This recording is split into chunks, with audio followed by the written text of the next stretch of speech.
Doom afternoon, everybody, and welcome to DNN, the Doomers News Network, where we don't put a positive spin on all the financial news of the day. We just tell it how it is because somebody has to. And as always, I am joined here by my friends Travis and Melody, who are with us, and we have had a particularly doomy week that we are going to share with you. Travis, what do we have in store for them today? All right, guys. Well, first and foremost, happy Saturday. Thank you for joining us today, where you're going to get all of the updates on the economy, housing market update. If you're from my channel, I'm sorry I haven't given you that update. It will be today. We're going to start out with the usual This Week in Doom from Jack, and then we're going to move on to Melody, who's going to give us an update on the hurricane recovery. She is in the middle of that in Tennessee. She has seen it firsthand, so she's got some very polarizing stories. The third story is going to be by me. It's going to be the housing market update. Fourth story is by Jack on let's see, Oil Island. So we're going to be talking about Oil Island, Jack. That's going to be an interesting one. Fifth story is going to be my Melody talking about the lithium mining. Very interesting. Probably pretty devastating for the environment. I'm not 100% sure. Probably is. Sixth story is going to be by me. I'm going to take you guys into the Challenger report and give you guys updated information on layoffs. And we really appreciate you. And Jack, whenever you're ready, sir. And real quick. Good morning to everyone. How are you? MNJ, it's everyone. Look at, there's Melody. What are you doing in the comment section? Was that where you were just now? I seen you in there. I seen you. Good morning to everyone. Thank you for joining us whenever you're ready, Jack. All right. Oh, yeah. One yes, thing. Please. You guys, this is going to be chaptered. Everything's going to be chaptered. That's all I wanted to say. My friend, it's yours. Chapters. Appreciate it, Travis. It saves us time and it helps keep the show flowing, if you will. Yes. Well, if you wouldn't mind, brother, would you be so kind as to share my screen? Because it is time for This Week in Doom. And guys, we had another doomy kind of a week here. Let's start off with this one. The International Longshoremen's Association went on strike. The big port strike, it came and it went. It started on Tuesday at midnight and it ended roughly Thursday late at night with, well, I shouldn't say it ended. It was suspended when the longshoremen tentatively accepted a 62% raise while agreeing to conduct further negotiations on things such as automation. That won't be decided until the new deadline of January 15th. Of course, that's not before we got to know this guy, Harold Daggett, the head of the Longshoremen's Union, who is here crying poverty and being the working man's hero while simultaneously donning the blue-collar hero starters pack, which includes $1,200 Cartier glasses, a $10,000 gold chain, and a $40,000 Rolex Submariner.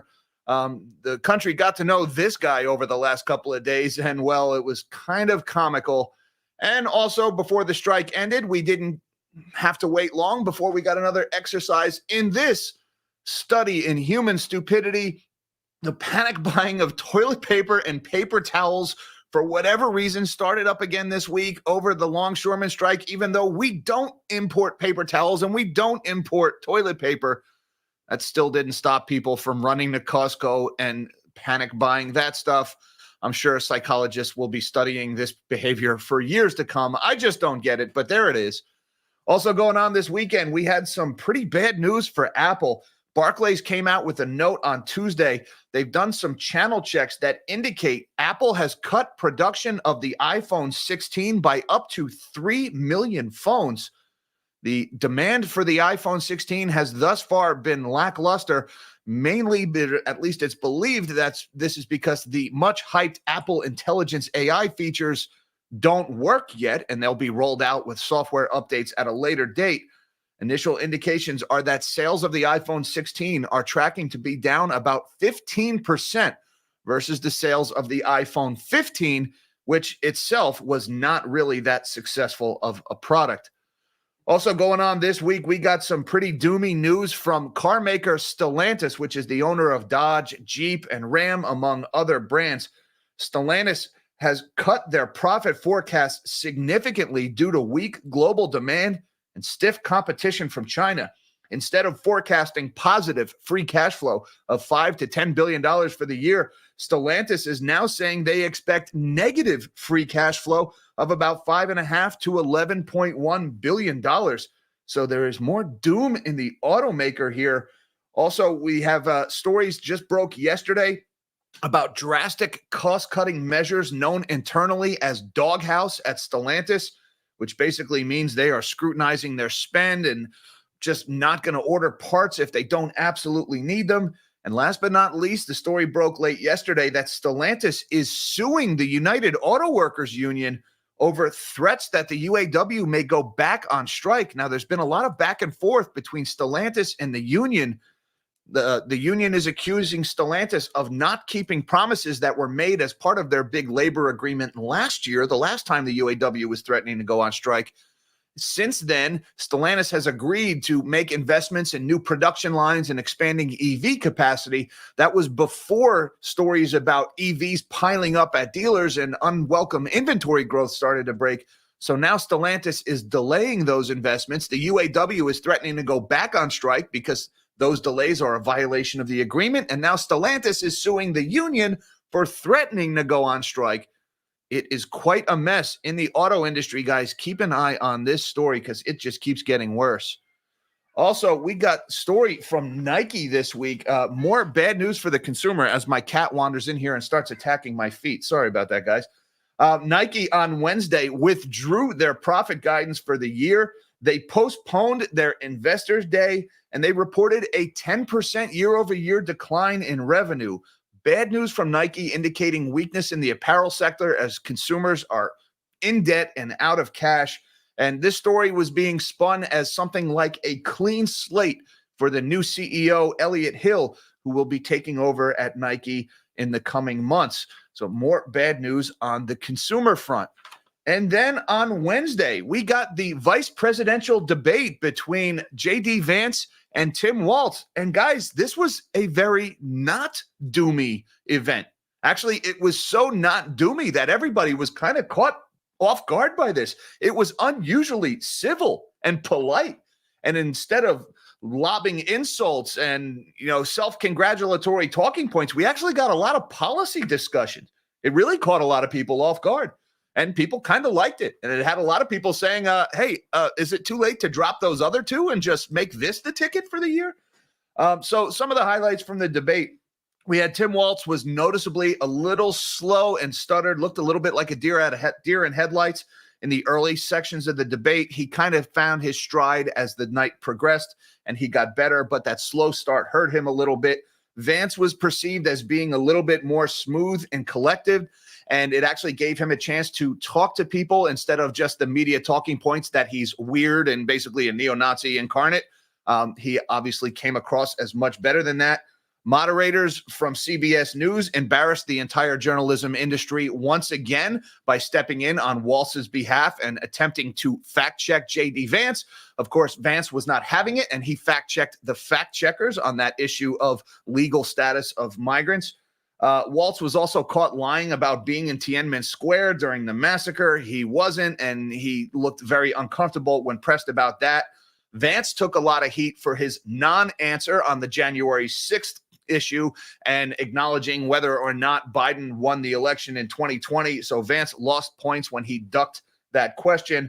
Overall, the consensus seems to be that Vance came out on top in the debate, although VP debates are not that important, and it's questionable whether this is actually going to move the needle in the election or not. But this election is down within a margin of 1% or less in several key states. So this could be a needle mover for the election, although the initial indications are that it wasn't. Also, the recovery efforts are ongoing from Hurricane Helene. That is something Melody is going to be talking about in better detail later on in this show here. But this picture just goes to show you guys how the response has been challenged. The roads in and out of some of these areas, they are just gone. There's just nothing to drive on. So even though there's plenty of supplies and plenty of people willing to help, it's just so dang hard to get to some of these areas. And this is not the kind of work that can be fixed in just a couple of days. So this is probably going to be a long-term recovery effort from Hurricane Helene. And we finally got some movement in the oil markets this week, and it was not good. This is something I'll be talking about in more detail later on in the show as well. Israeli has started a ground invasion into southern Lebanon. We had Iran fired somewhere between 200 and 400 ballistic missiles at Israel this week in retaliation for the killing of Hassan Nasrallah last week. He was the head commander of Hezbollah. We actually had oil prices started to move this week. So that's telling me that the global financial community is taking this recent escalation very seriously. Whereas for the better part of the last year, oil has pretty much ignored everything that's been going on in the Middle East. That changed this week. And that was despite almost 500,000 barrels per day of new oil production hitting the market because Libya has finally settled their issue with the central bank going on in that country. And last but not least, we got the jobs report yesterday, the non-farm payrolls for the month of September, and it was a blowout number with 254,000 jobs added by the U.S. economy for the month of September. Also, unusual and upward revision to the August payrolls of 17,000. The unemployment rate dipped to 4.1% from 4.2%. And even that doesn't quite cover it because the actual unemployment rate was 4.051, meaning we rounded up, but just barely. Wages rose 4% year over year. And the gray lining to that big silver cloud was weekly hours have been cut to 34.2 hours per week for the average worker in the U.S. That is the lowest since the GFC. And a lot of people are casting doubt, throwing shade, questioning this jobs report. It was unusually strong in the immediate vicinity of the election. And we have had a notorious streak of downward revisions, most notably that big one of 800,000 plus jobs that just went away magically a few months ago. So a lot of people are crying foul on that jobs report, and thus concludes This Week in Doom. Back to you guys. All righty, Jack, I have a question for you. How talking about the port strike, we didn't really go into the ripples of if they would have continued that port strike, how that could have really hurt the economy significantly. But my question to you is how effective do you think these strikes really are, being that we had the writer's strike and we've now had massive media layoffs. We've had the UPS strike. We've had now UPS layoffs. We've had the auto strike. We've now had GM plants just closed in Kansas, multiple layoffs in the auto. So, and I understand why people are striking. That's not what I'm saying. My question to you is striking these days in 2024 an effective way to get a raise, or is it just keeping your job at this point? So, I mean, you got to go with the results. For most of the people striking, yes, it's been very effective, right? The airline pilots got 30-40% wage increases. The UAW, it was 20 to 30%. The port workers, the longshoremen just got a 62% wage increase. So, I mean, these guys are getting buku bucks. I mean, big raises here. And look, hats off to them. The cost of living has risen by so much in the last couple of years. These are big raises that are needed to recover from that loss in the standard of living. That being said, what's also happening, because the companies that these guys work for have lost pricing power, so they can't just pass these wage increases on to their customers. And so what they're doing, to your point, Travis, is they are laying people off. So yeah, a lot of the longshoremen are going to do very well here, but some of them are going to lose everything when they get laid off several months from now if we follow this pattern, because the UPS drivers, the airline pilots, and the UAW, all of the folks who got the big raises last fall during that spate of strikes saw massive layoffs later on this year. We're probably going to see the same thing with the longshoremen. I'm glad you mentioned, just real quick, the pilot strike. I forgot to write that down because an article just came out on Spirit filing bankruptcy. Spirit Airlines, I think they're the number 2 airline, if I'm not mistaken, filing bankruptcy. So, okay. I don't think they're number 2. They're one of the biggest not number 2 carriers. But Spirit also, just before they announced that they might be filing for bankruptcy, they also came out with a story that they were cutting, I think, 32% of their routes, or maybe it was the number 32, but they were cutting a lot of the routes they've been flying, which means they need fewer pilots. Again, more layoffs on the horizon. So good point. All right. So I think I'll ask a question that'll transition us. There were many questions I wanted. So maybe I'll do 2, Jack. So on the jobs report, I read something, I haven't had time to dig into it, but maybe you heard it as well, that, the fact that they did upward revisions to the last 2 months when they have seen their track record of downward revisions.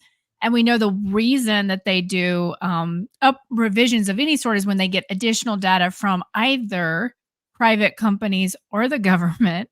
And as well as this survey was the lowest response rate that we've seen, I think, historically. to this survey for this time around. What do you did you read some of that as well? Yeah, actually, I talked about that very issue on my afternoon live stream yesterday. It was the lowest response rate for any September going back as long as they've been tracking, which I think was like 22 years or something like that.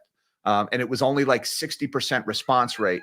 And they're saying the response rate is being driven mainly by small businesses not responding. And small businesses notoriously are hurting more than the big businesses right now.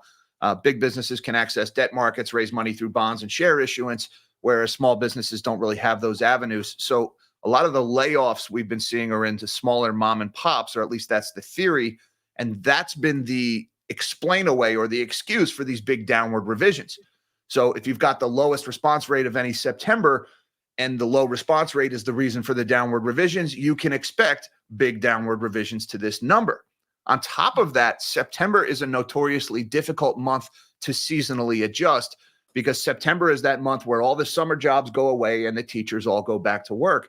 And this jobs report also saw the largest seasonal adjustment factor of any September jobs report going back for 20 some odd years. So there's a lot of little asterisks you could point next to this jobs report. It's not just political talking points. There's a lot of reasons, valid statistical reasons to be doubtful of this jobs number. Yeah, and I think that's very fair because this is also when people start their seasonal hiring, if not a little bit earlier, right? So to get ready for the Christmas season.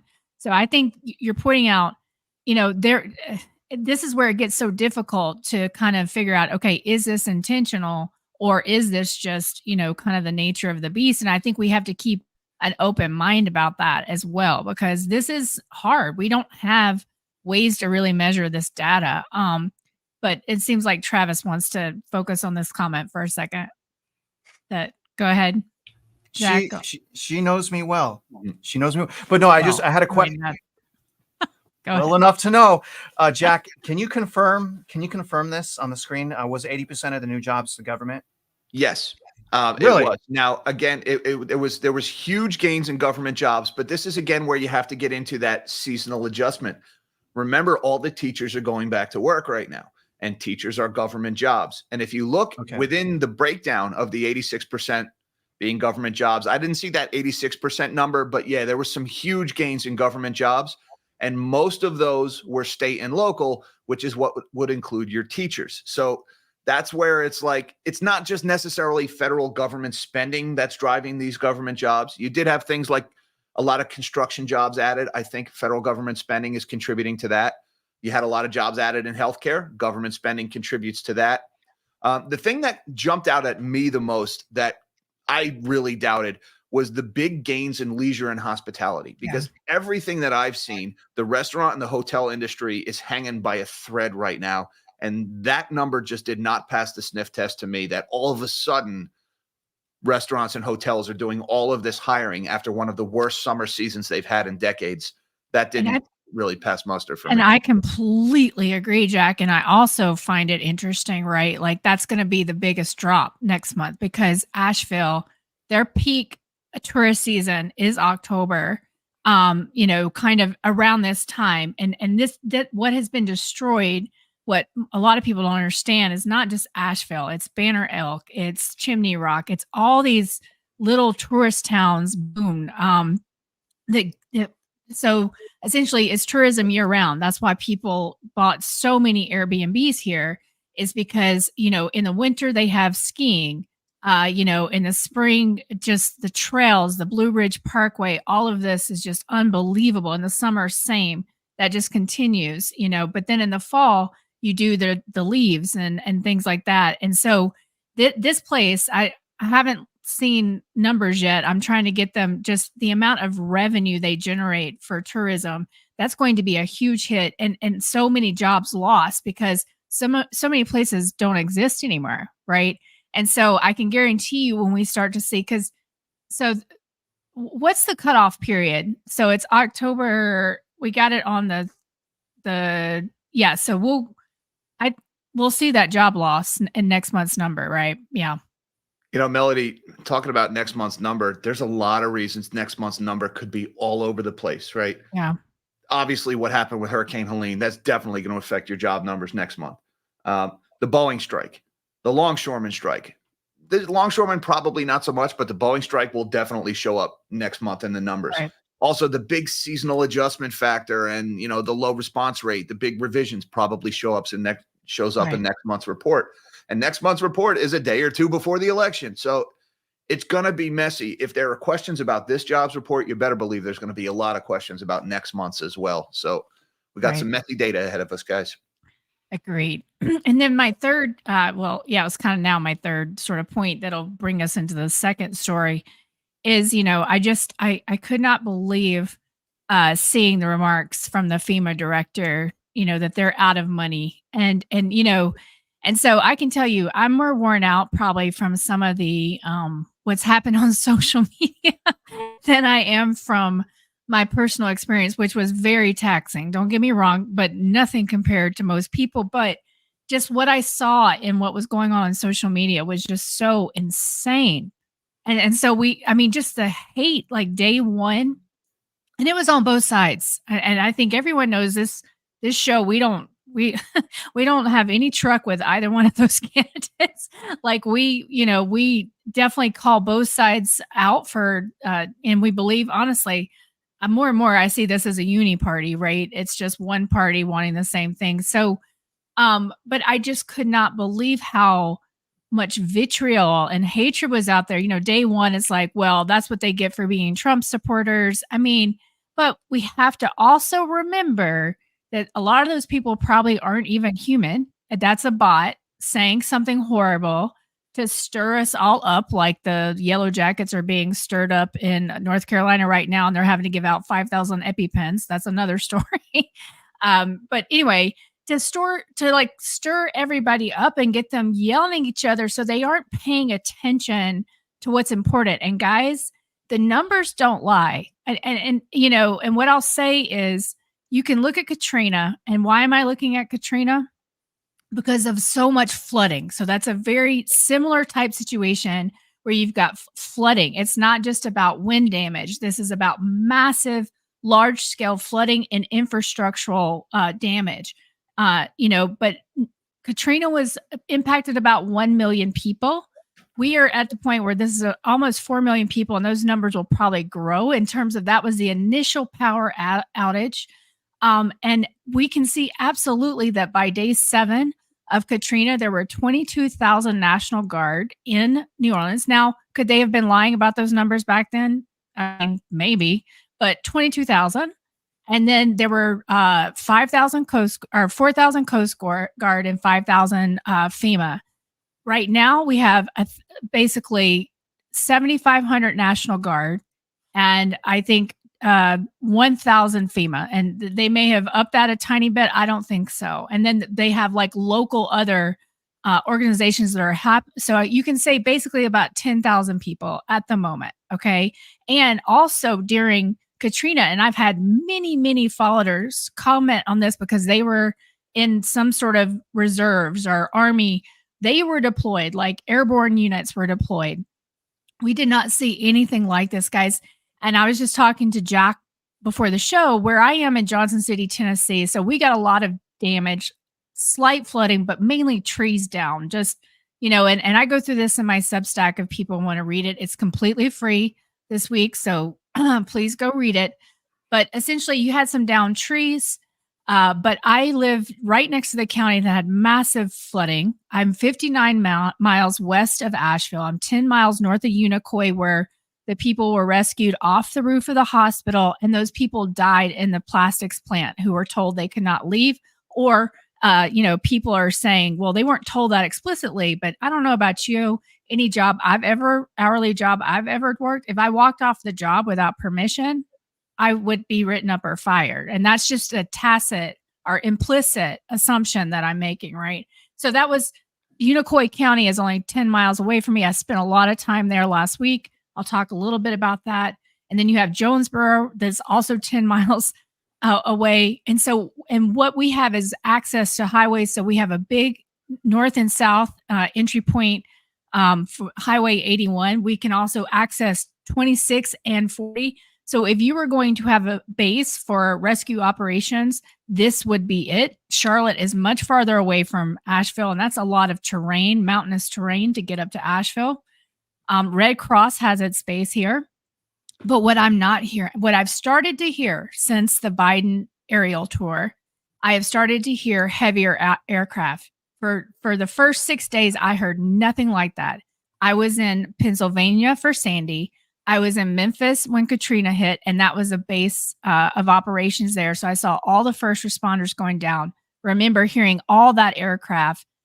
We've heard nothing like that until that tour, and I'm not hearing the scale. Now, as you were just doing this week in Doom, Jack, I could hear a Black Hawk out. And actually on Thursday night, as I was sitting at a football game, because people really are trying to keep things, as normal as possible, you could see the Black Hawks coming over the football field. It was a very kind of bizarre scene because it was homecoming week. And I think that's what's crazy is, where we are in Johnson City, the county schools are closed, but the city is fairly normal for all of those reasons that we just didn't get the flooding that everywhere else did.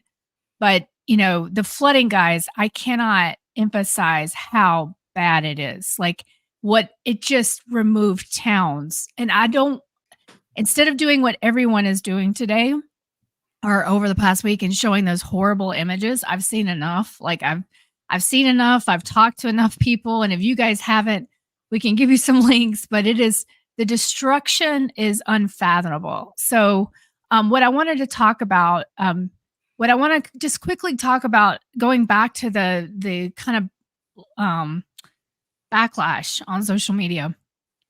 One thing some guy was saying, because I think, when I was saying we need more support, I think sometimes people think, okay, well, we don't want government involvement. And I agree with that. I totally agree. Like what I saw in these communities, like in Unicoi, is they were coming together. They were figuring it out to help one another. But they could do that so much more.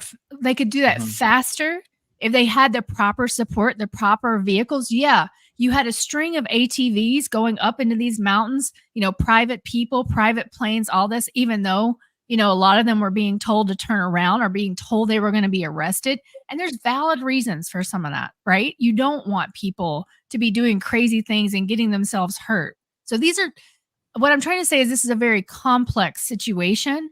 But the fact is the National Guard is who actually saved those 50 people from the roof in Unicoi County. And so if we had 10,000, 15,000, I guarantee you we would have stemmed the loss of life, because I don't think we've seen the beginning of the loss of life here. I mean, there are mountain communities that they have not been able to reach. The stories have just started getting out there. There's a reason we don't have timelines in these cities for the flooding, because those people are no longer with us. And so it is hard to describe the destruction. But I just wanted to show just quickly, in case people wondered what the National Guard was doing, just show my screen. Like all I did was, Google National Guard Helene response. And what we should have been seeing, and, I'm sure you guys, we should have been seeing more of these and these. And I even saw when I was in Unicoi County, grounded helicopters, guys. They were there. I guess they just didn't have people to fly them. And so my point is that there's plenty of the National Guard, and this isn't some wow thing. It's just look at all these different ways the National Guard is helping. And so for people to, yes, I get government bloat, and you can stop sharing this because it's not, that's really it. It's, here's my point. Then why are we paying for it? Okay. So sure, if locally we should all say, you know what? They're not coming. And by the way, guys, they're not coming. They're not coming anymore. Our government doesn't function like it used to. If they're not coming, then that's when we have to stand up and say, for my local community, if they're not coming, this is what we need to do. But we don't have that mindset. We don't. We've seen what the government will do. But here's the thing, it won't do that anymore, and we're still paying for it. And so that's really, it's not that I think that I want a big FEMA line item, because I think we've seen FEMA is back during Katrina, that response got an F, a total F. Like everyone thought they did a terrible job. We aren't even getting that response. So what is that? If that was an F, what is this? And now you can see, like, through those private vendor networks, like, one of the reasons these people can't get in, these local relief organizations can't get in, is because the FEMA has these preferred vendors. And if you're not on that list, and this is how all the government grift happens, this is how you pay $20 for a bottle of water, because all of this government contracts. And sorry, I'm a little, you guys really tell. It's been a crazy couple of weeks.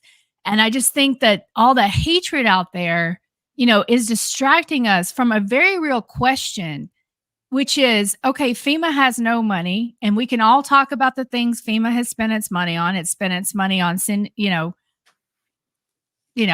and the National Guard, as well as overseas right now. And, I have not been able to personally validate these figures, so I don't want to talk about them, but people are talking about how much they spent on immigration. And so the fact that we don't have any money to help support 4 million Americans that have been impacted by what will probably turn out to be the worst flood we've ever seen in this country since records began. Like, what are we paying for? Like, what? And why should we keep paying for it? I guess is my question. But Travis, I'm sorry, I went on a rant. I know you had a question. No. Get out of my head, Melody. I did have a question. You see what I'm talking about, Jack? She knows, dude. Melody, I do have a question. You kind of covered it. It was about the FEMA money, but I want to shift to something else because I live in the Panhandle in Houston. I've dealt with these floods like crazy. When I came here from Southern California, the first hurricane that I was involved in was Hurricane Harvey, and I'm in Houston. And so, I was here for like 3, maybe 4 years, and I watched entire neighborhoods get swept away. And I learned at that moment during that time that we cannot 100% cannot lean on FEMA. And I think that's why here in the Panhandle that, we're calloused a little bit. Like, I know now I can't lean on them. And what happens is the community has to lean on each other. And so if change needs to be made, honestly, I feel like it needs to be the community to make that change. Unfortunately, the municipalities are pretty much useless and bankrupt at this point, but people have to understand that FEMA is not coming for them. Now, in Hurricane Harvey, we were getting people out of their houses with boats, and I was jumping into the water, rescuing elderly people that got swept away right in front of me. It was 4 days. We had to do that for 4 straight days, Melody. By the 5th day, that was when I stopped them, because I was like, okay, they're here now. We were following Black Hawk helicopters on my Sea-Doo, and we were watching these Black Hawk helicopters, like people rappel down from these helicopters to save people because there was a dam that was about to erupt in Cinco Ranch. And so we were evacuating people. But my point is like, this is more and more demonstrating, I hope, to most of us that the way that we should be living our life is selflessness, community, getting out of the rat race, right? Love, right? That's the other part of this equation that very few people talk about. People are like, oh, this is evil, but let's talk about the other side of the evil, righteousness, yes. Right? And so that's what I learned, Melody. I mean, it's like, have you guys ever gone through anything like that before in Tennessee from a hurricane? Oh, no. Oh, no. And I mean, and so, and some really famous and also nice media, or let's just put on X Twitter, like, if I had been in East Tennessee, I would not have, no one was thinking this. Like, I don't want to repeat too much of what I put in the Substack to bore people, but honestly, my friends like you, Travis, and others have been in hurricanes, and like Julius, Miami, were like, you need to be prepared. This thing is coming directly for you guys. And I went out, I got prepared. I almost bought a generator, which we had talked about in our show, Travis, about being prepared. And so I had all the things that we talked about, but not the generator. But when I started talking to people and asking them, they looked at me like I was crazy. I was like, I need it for tomorrow night or the weekend. and so nobody around here. And if you actually look at the weather reports we were getting here, it would said things like light rain on Friday. So if you weren't really on social media or paying attention, people were not, they weren't prepared. But this goes so much to what you're saying, Travis, is that this is a wake up call to someone who already questions whether or not folks will be here, already questions the effectiveness. I questioned what happened in Katrina. But I got to tell you, I expected at least that half-ass response. Do you know what I mean? Yeah. And so to me, this totally changed my perspective that, okay, it's, I thought it was bad that our government is really falling apart. But, and here's another thing. We talk about the fact that the Fed can print us out of everything. Well, then why can't they print us out of this right now? That's just simply not how all this works. And a lot of people get to, and listen, I'm not talking about, of course, this needs to go to Congress. Of course, I'm just saying that for people need to realize that every economic situation that comes along cannot be fixed with so-called money printing. And it absolutely necessitates our government functioning, but we know that's not going to happen. And so my biggest message to everyone is they're not coming for you. And I'll just repeat it. And so you have to be prepared. And by the way, I want to talk about what I saw in Unicoi County, which was so heartbreaking and also so like affirming at the same time. I mean, these people have lost, they still have dozens of people missing. What is it, day 8? I mean, they're not being allowed to go look for their loved ones. And I get all the reasons. I went through the FEMA training about being search and rescue. It's dangerous. I get that. But at the same time, they have no answers. They've lost so many people. You could just see how upset these people were. Yeah. But it did not stop what they were doing. And they were taking care of each other. And I mean, these people like Irwin, Tennessee, which is where the kind of the city in Unicoi County, the median income is household income is $40,000. But these people came out, they have barely anything, but they will give you the shirt off their back or their labor and they won't even think about it. And so this is what's so important for us to talk about is that Americans are much stronger than we think.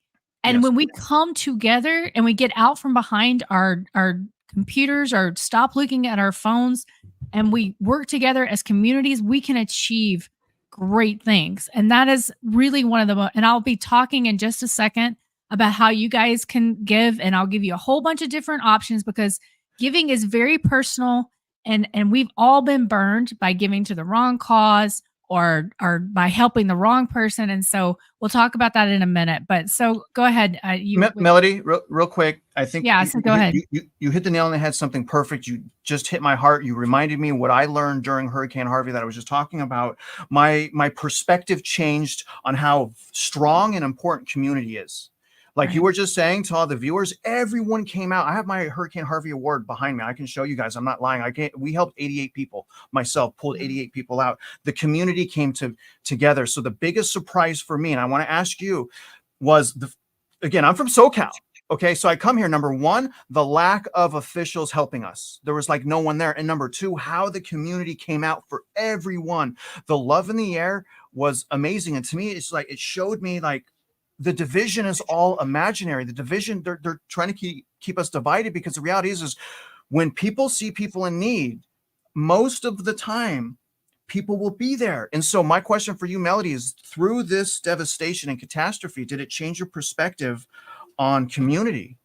Oh, it just emphasized everything that I have been saying, everything that I've been talking about. And so it said it said to me that it's so important to get the message out there as to just how critical creating community is. Because guys, I called the power company. I was personally without power for 5 days. They had nothing for me. I didn't see a power truck in sight. When I was in Memphis, all you could see was linemen. I mean, they were everywhere going down to New Orleans. They just weren't here. And I was totally accessible. So there was no one helping. And of course, I wasn't impacted like other people, but it just goes to show you that it's not just that the area wasn't accessible. If it wasn't accessible, those linemen would have been deployed to my area and that would have gotten done quickly. But instead, and so similar to the story we did about the linemen after your last hurricane, Beryl, however you say that, in terms of the ticketing and all of that disaster. But I do want to talk about what Johnny is saying, because I went and I looked at all, because this was another thing about the state and local governments. And so, like Johnny, I trained for FEMA. Because after what happened with Katrina, after what happened with Sandy, I was like, again, I need to understand how to be prepared.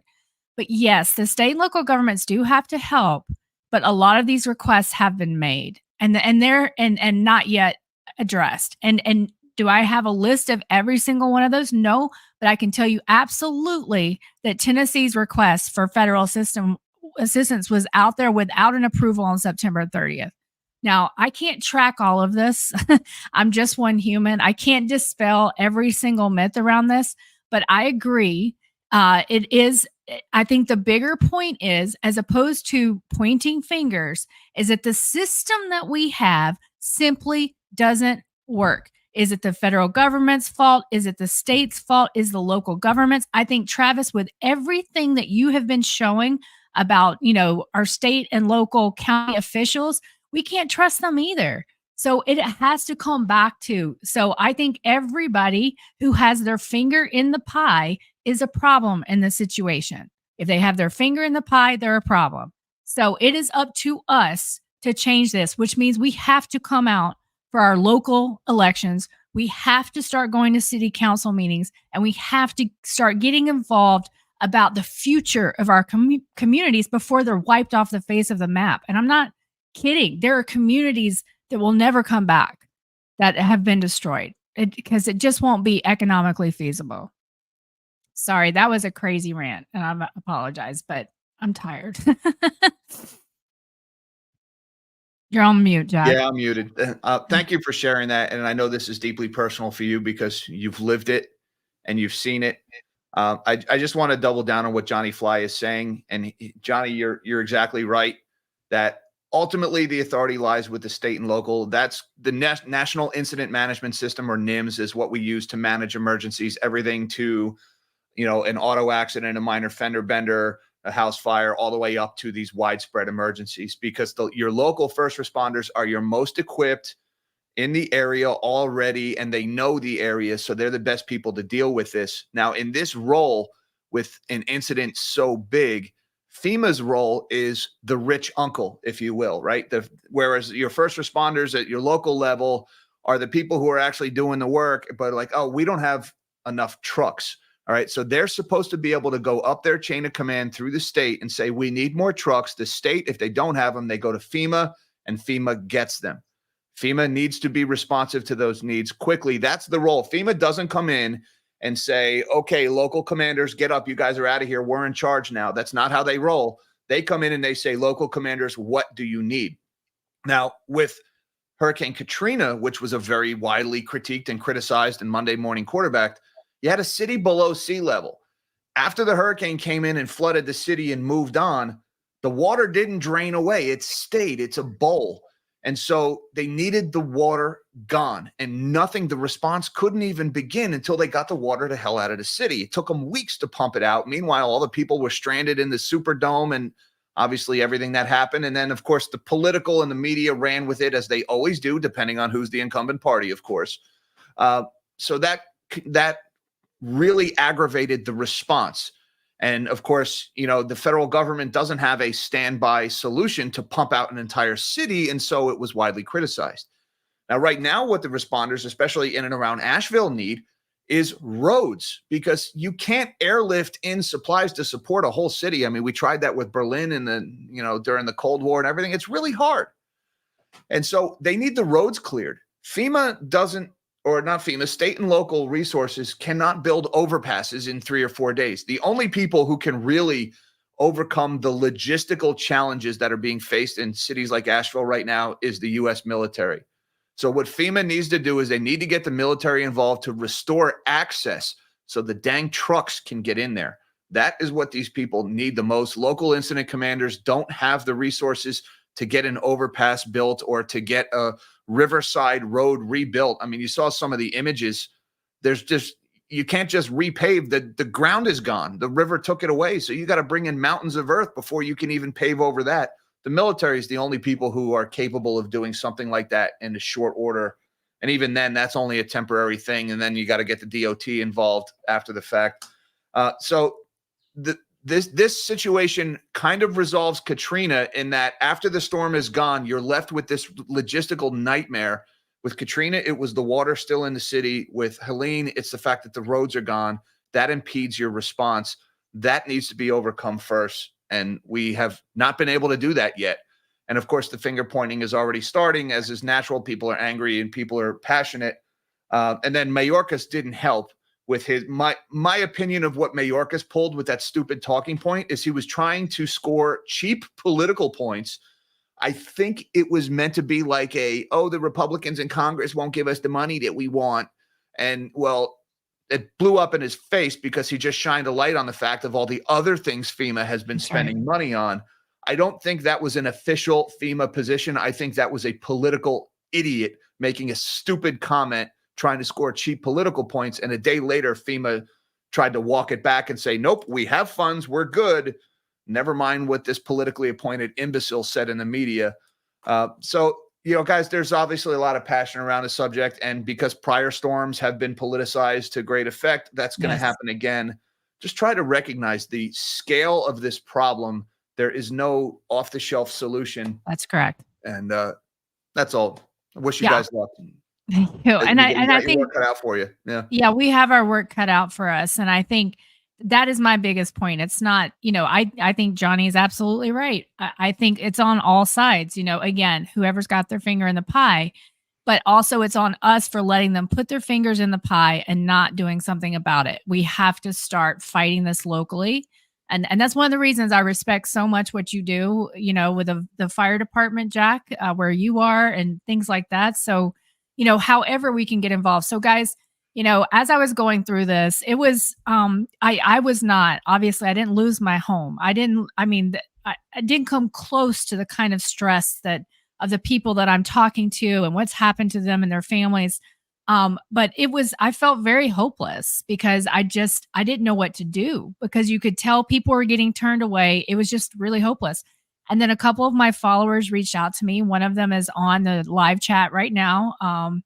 On here, I think she goes by Becky Forbes, but hey, listen, we want to help. What can we do? And so that's why I went out and started talking to some local organizations, and then realized that really, with my following, that we could actually raise a decent sum of money and distribute it. And, because I think a lot of people have questions about these relief organizations. But obviously this is a huge responsibility that makes me very nervous.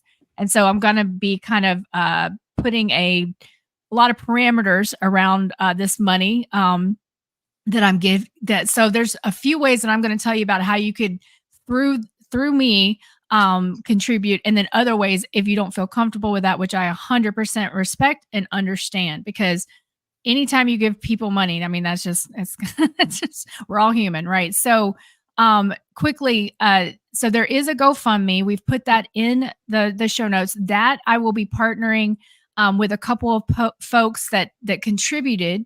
The follower there was Future Finance, great guy. He helped me raise, before we even did the GoFundMe, we had $1,000. So on top of what's already in the GoFundMe right now, which is $7,000, we have so total $8,000 right now and rising. So we could do some incredible stuff with that money. And already we have a huge list of people who need direct needs. And the way that we would do this, a lot of this is going to be about actionable work that can be productive and multiply. What do I mean by that? So actionable work, somebody needs their house cleaned out. That's what we want to go do. We want to, get people back to some sort of livable condition. Maybe somebody's needs a deposit for an apartment because their house is gone. So we're going to come up with different ways and different awards, and people will apply, and then as the committee will kind of vote on them, and we'll then distribute their awards, and we will completely keep a record, fully accountable and transparent on that. The other way is the XRP community, which I got to be honest, I didn't know much about, reached out to me, and that's Becky Forbes and her community. And they are so generous with their time and so I created a wallet for that. This money will be specifically kind of going to Coalition for Kids and working with them. This is an organization that has been in Johnson City for over 20 years. They're affiliated with my mother's church. They do all kinds of outreach for kids in need. And guys, in this area, we have a ton of kids in need. And from what I'm hearing, that has just increased significantly. Again, this is a very poor area. The other way, so this is if you want to go pure, like vetted, kind of big organization, Samaritan's Purse, and I didn't put that out there, Travis, but Samaritan's Church, I've seen them do some amazing work in this area. Do they have the administrative bloat? Likely. I mean, do they have some of the issues of these other places? Likely. But they are local, and I think above the Red Cross, above United Way, I would recommend Samaritan's Purse.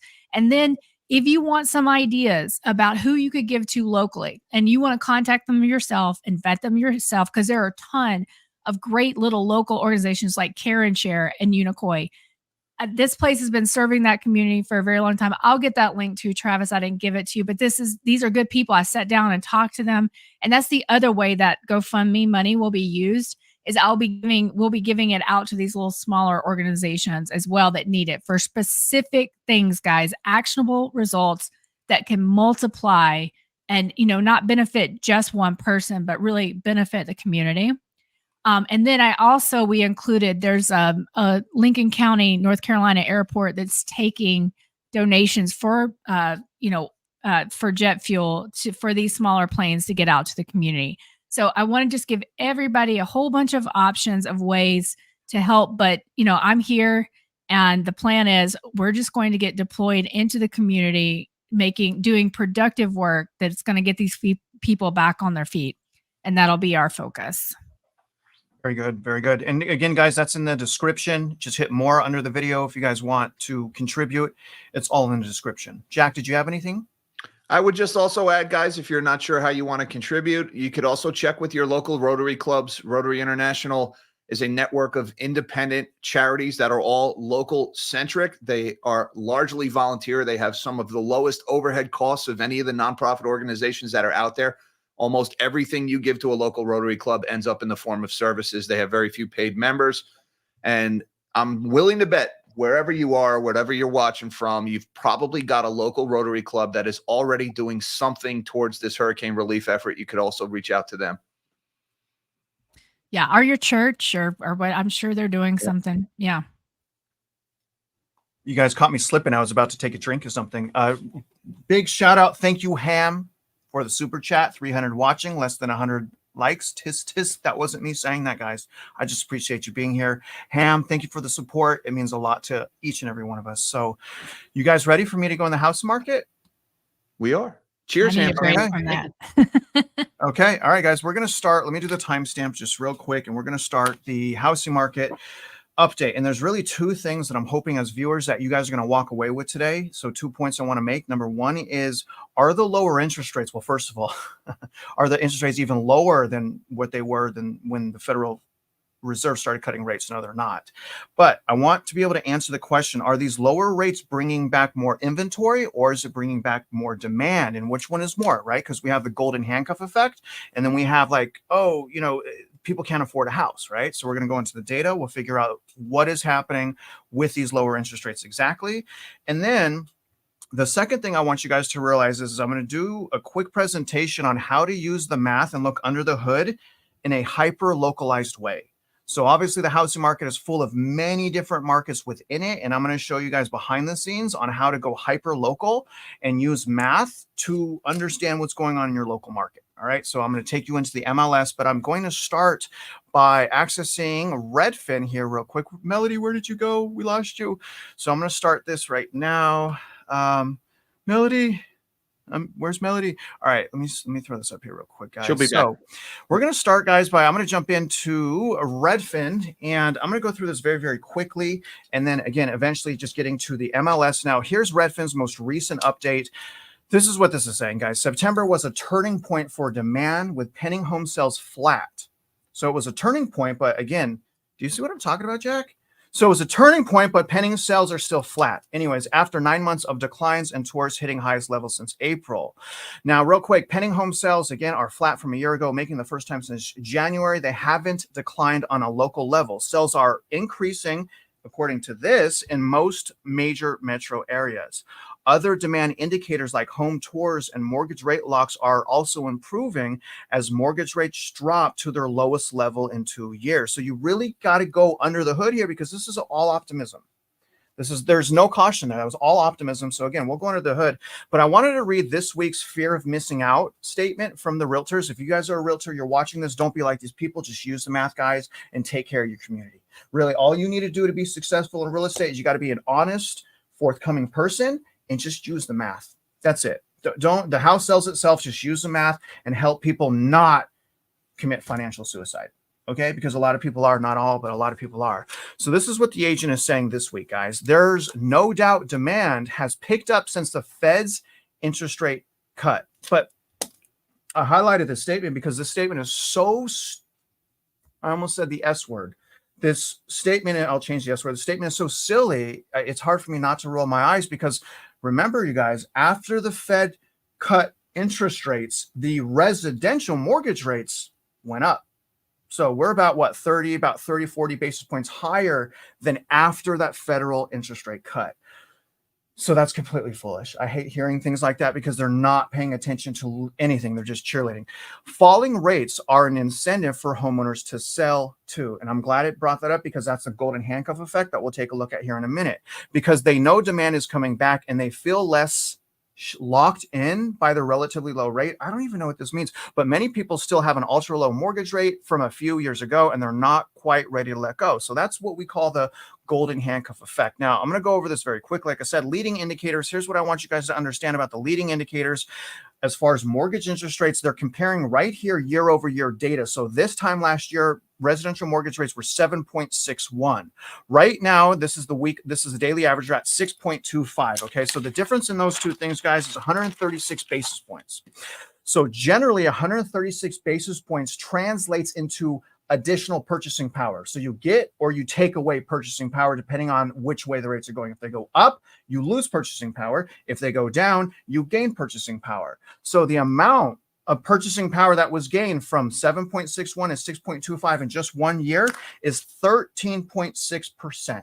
So people have 13.6% more purchasing power. I want you guys to understand that because when we look at this data, it's really hard to tell. Are we getting more buyers? Are we getting more sellers? So far, it seems like we're getting more sellers, but look at the data for yourself. So we got 13.6% more purchasing power. And look at this first set of data, up 9%. This is mortgage purchase applications. This is what I want you guys to be careful looking at because this is not counting closed transactions. These are inquiries. Literally anyone can complete a mortgage application. I used to get 20 mortgage applications when I was an in-house lender for Keller Williams. I would get 20 mortgage applications before one I could qualify. And after it's qualified, then they got to go find a house. They got to go close on that house and everything's got to go okay. So the mortgage purchase applications, it's something to look at, but there is a long road to travel before these transactions close. Now, this is saying Redfin home buying demand is up 2%, but this is very interesting. This is conflicting. It's also saying homes for sale on Google, which is outside of their platform. I don't really trust Redfin. You guys know that. It's still down 8%. So we have multiple things that potentially up, like look, up 9%. Wow, what's that? Up 2%, but down 8%. So it's very confusing. But here's what you really want to look at. All right. If you really want to look at, okay, do we have, or what are the rates doing? What are the rates doing? You got to look at pending sales, guys. Everything else is just nonsense and hoopla. It doesn't even matter. I'm so sick of hearing these talking heads. So I can't even watch the news anymore because like people are trying to figure out what's going on with fraud. All right. Like, I don't want to know what's going on with fraud. Like, why do you do that to yourselves? Anyways, you guys. So even though so far, and this is just so far, we're just monitoring the situation so far, that 13.6 change in purchasing power. And that was just daily. It was more and less, up and down, but either way, it's about a double-digit increase in purchasing power and pending sales remain unchanged. And yet new listings are up 4.3% year over year. I highlighted that because again, rates are lower. So we're going to have a flood of sellers. We're going to have a flood of buyers. So far, we haven't had a flood of anything. Okay, that's the point I'm trying to make. And so far, we need more data and more time, but so far it looks like the lower rates are pushing more new listings from that golden handcuff effect versus more new buyers, probably because the price and quantitative tightening and layoffs and everyone, suffering from inflation and things like that. I don't know. You guys tell me what you think. But again, you guys, to make this clear, unchanged. Pending sales are unchanged. Let's keep going. All right, Melody, here we go. Okay, here's the winners and losers. Okay, here's the winners and losers. These are the metro areas that have the biggest and lowest year-over-year median sales price change. Now, remember, I'm trying to get you guys to hyper-local analysis. I'm just going through this right now just to cover this and be done with it. But top 5 metro areas is Newark, Nashua, Providence, Cincinnati, and Montgomery. As far as the metros that had the biggest year-over-year declines, Austin is being gutted. It has little fluctuations of seasonality. There are some subdivisions, I know, because Christy, a part of our community, there are still, even though, this is my point, even though Austin is melting down, it should be melting down by anyone's standards, there are still subdivisions, and I know this for sure, there are still subdivisions in Austin that are tight, which means it's still, prices are either balanced or still going up, and it is highly competitive, which is why you got to go hyper local. And the same thing here, guys, same thing with Newark, New Jersey. I bet you there's subdivisions there where you can find I don't want to say a good deal, but a house under market. The thing is you guys got to know the difference. Should we tell them? Newark. Yeah, you're from Texas, and we forgive you. It's Newark. All right, you got to put on your Tony Soprano voice. It's not Newark. Newark is in Delaware. It's Newark, New Jersey. Sorry. So that's what you guys got from the whole presentation so far, huh? That's my only takeaway. Everything else was perfect, Travis. Yeah. All right. So the demand and the interest rates of golden rate lock versus demand on the sideline, that didn't matter. What do you guys take on that? I rudely interrupted you. Yeah, I'll tell you my take.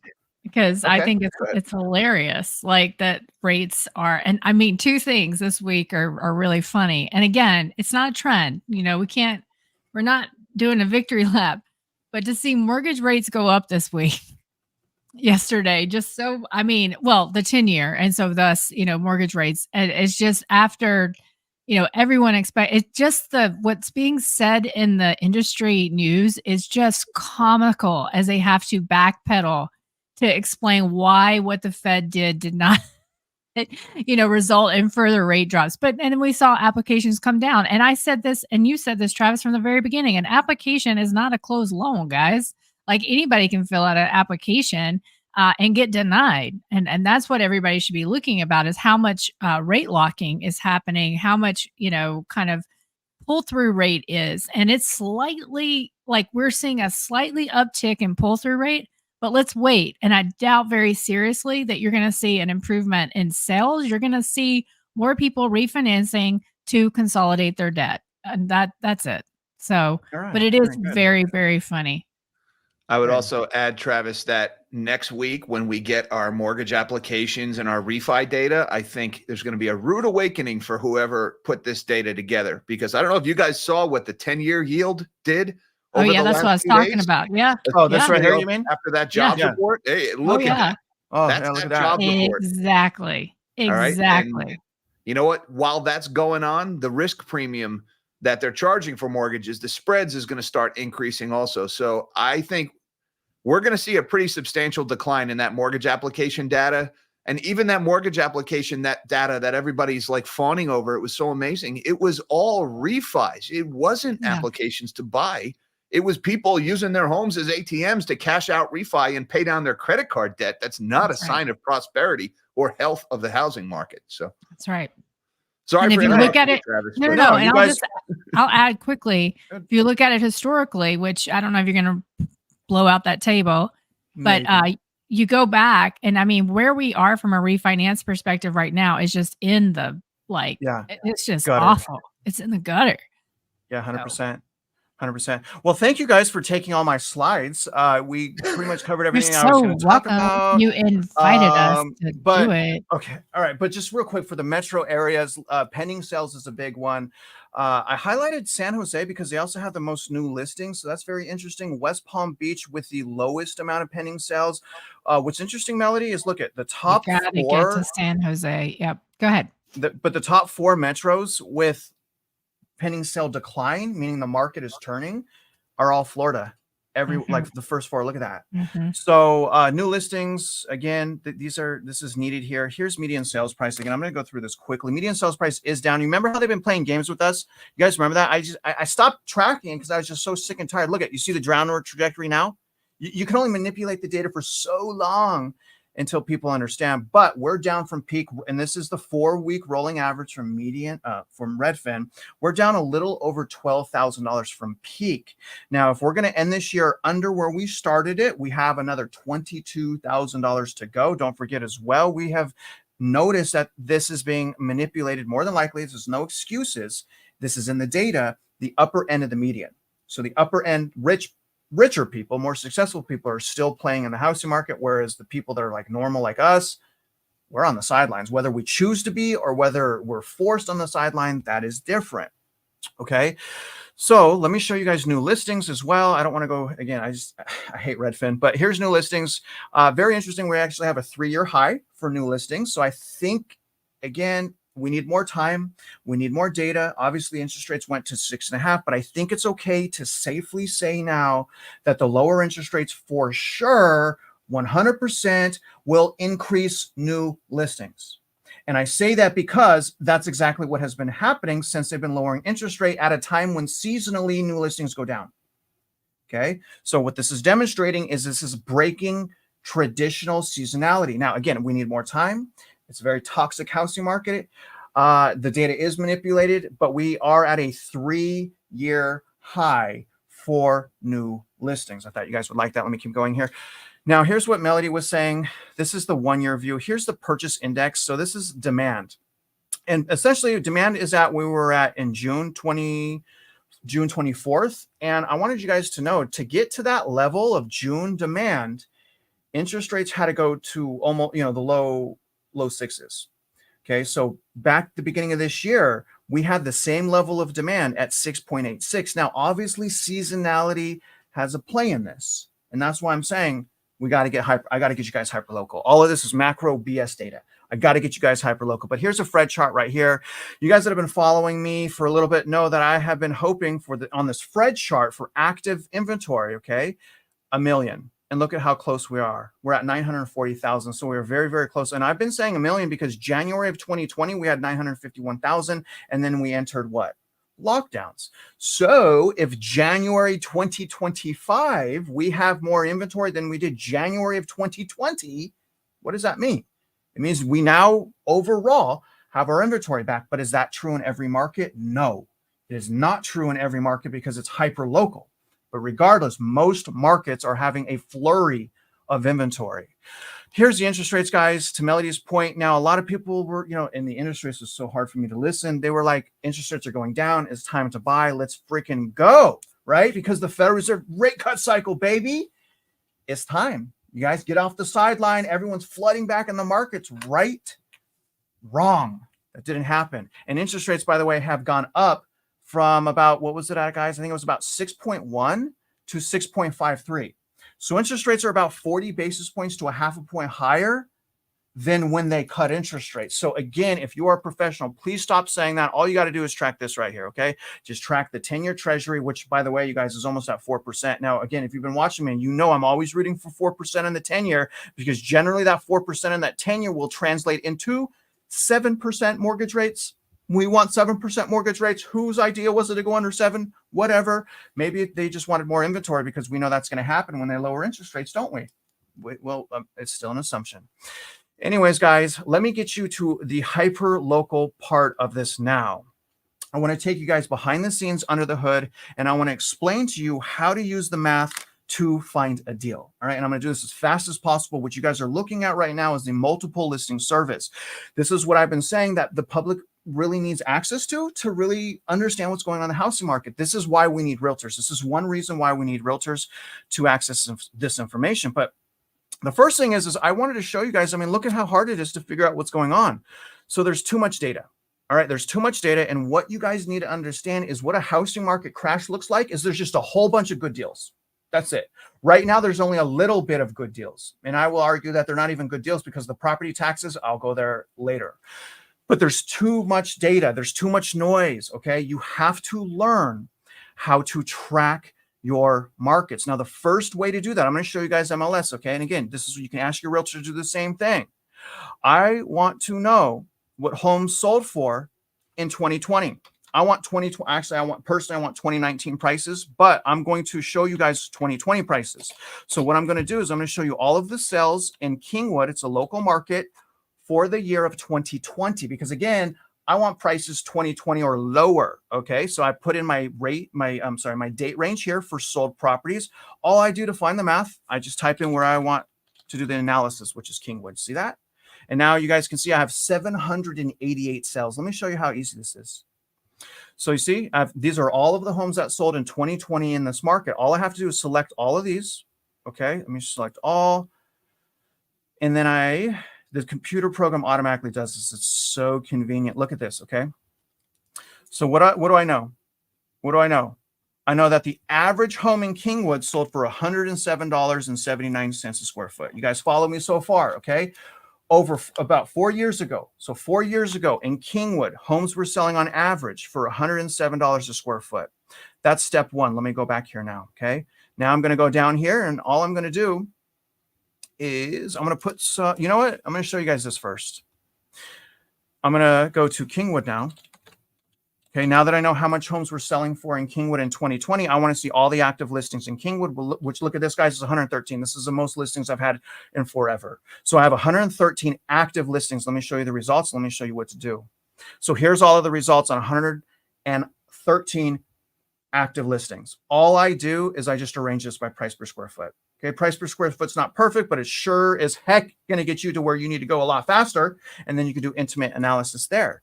So these are all of the current active listings in Kingwood. I've organized these by price per square foot. And what do you guys notice? What do you guys notice? The very first comp, first of all, is under 2020. So when I tell people in my market, I can find some, because remember, there's 113 comps. How many comps are under 2021? Do you know how to find it in your market? How long did it take me? 5 minutes to find the best priced house, right? Of course, condition and location does, it does matter. But what matters more than that is the math. And I have showed you guys immediately that there is at least one property in Kingwood that is selling for 2020 value. Why is that? Well, let's look at the property. First of all, what you're going to find out is this property has been listed for a year. That's not good.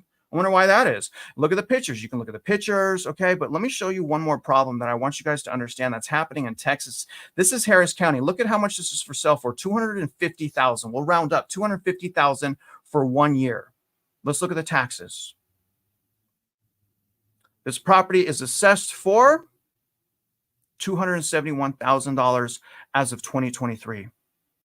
We are getting ripped off in Texas and across the nation with property taxes. That's a video for another day. You guys know I've been covering that. Let's go back to the list. All right. Let's look at the second one. So I know the second one is very close to 2020. You guys follow? Let's look at the comp. Okay. Look at the comp right here. Let me go to the listing. That's a decent house. Look at, there's one price cut.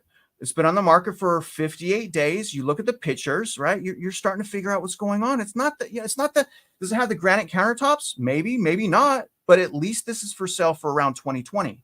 So it gives you a little bit of leeway, right? It's still very toxic because, again, the taxes. Let's see how this one's doing. So this one's for sale for we'll say we're rounded up for 290. Okay. And it's been on the market for 60 days. So for sale for 290, let's take a look at the taxes. Let's see what the assessment is on these taxes right here, guys. So where is it? 301. See that? Again, they're over-assessing our properties. They're literally equity stripping us and taxing us to death. But my point is, that's one way to look at a whole bunch of data to figure out what's going on. Now, another way to do that is, again, once you figure out what price point you need for price per square foot, all you have to do is just, I only want to look at comps between $110 a square foot and $120 a square foot. That's it. Okay. So now look, in Houston, you guys see what I'm saying? In Houston, there are out of like 25,000 active listings.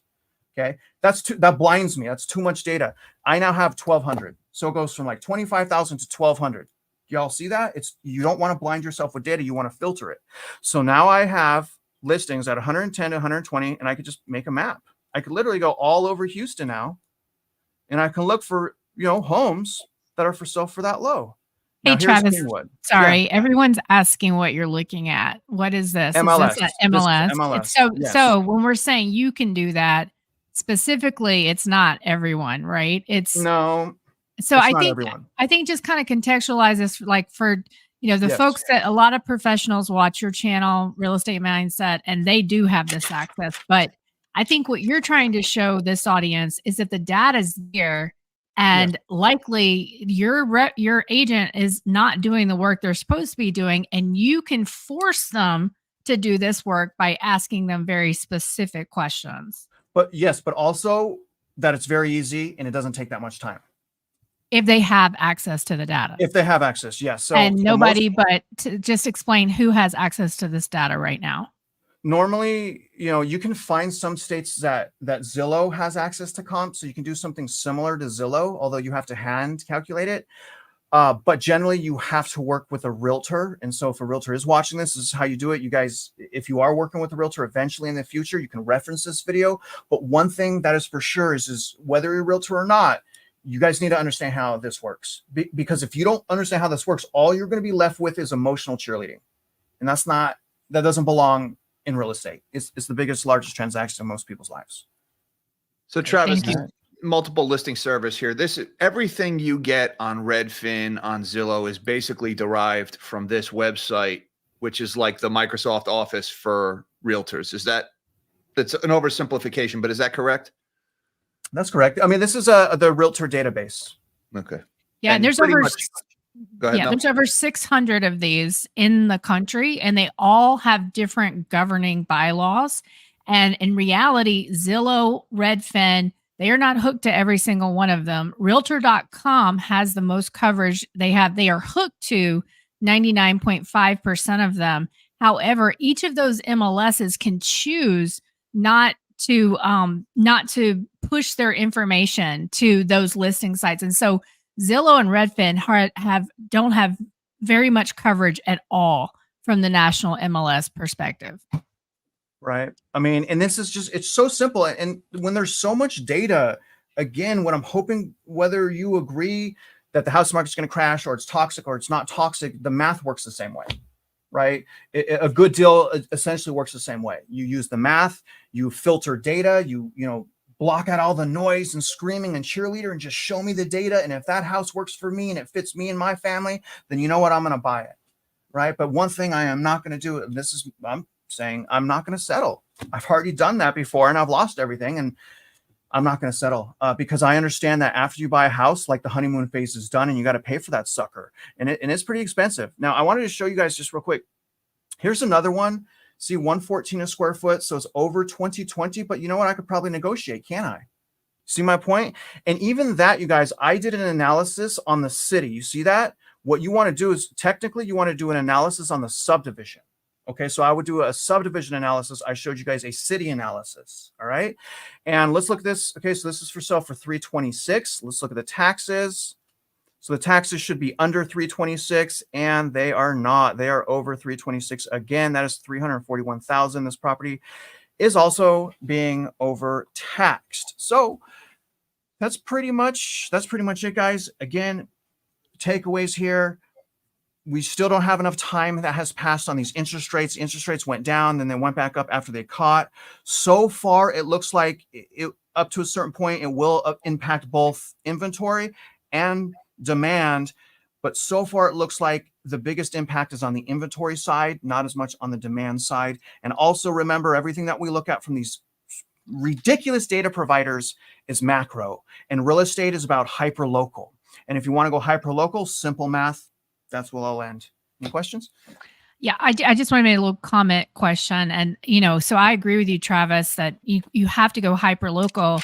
And what I would encourage people to do is get your own intel to bring to your realtor to show them that you're serious, as well as drive these streets, go to the coffee shops, talk to people there, because that's how you're really do your commute from there. That's how you're really going to see whether that's a neighborhood you want to be living in. And that's outside of the cheerleading of how it's the best neighborhood near these schools and anybody lives here. Well, you might realize it takes you 45 minutes to drive one block out of your neighborhood.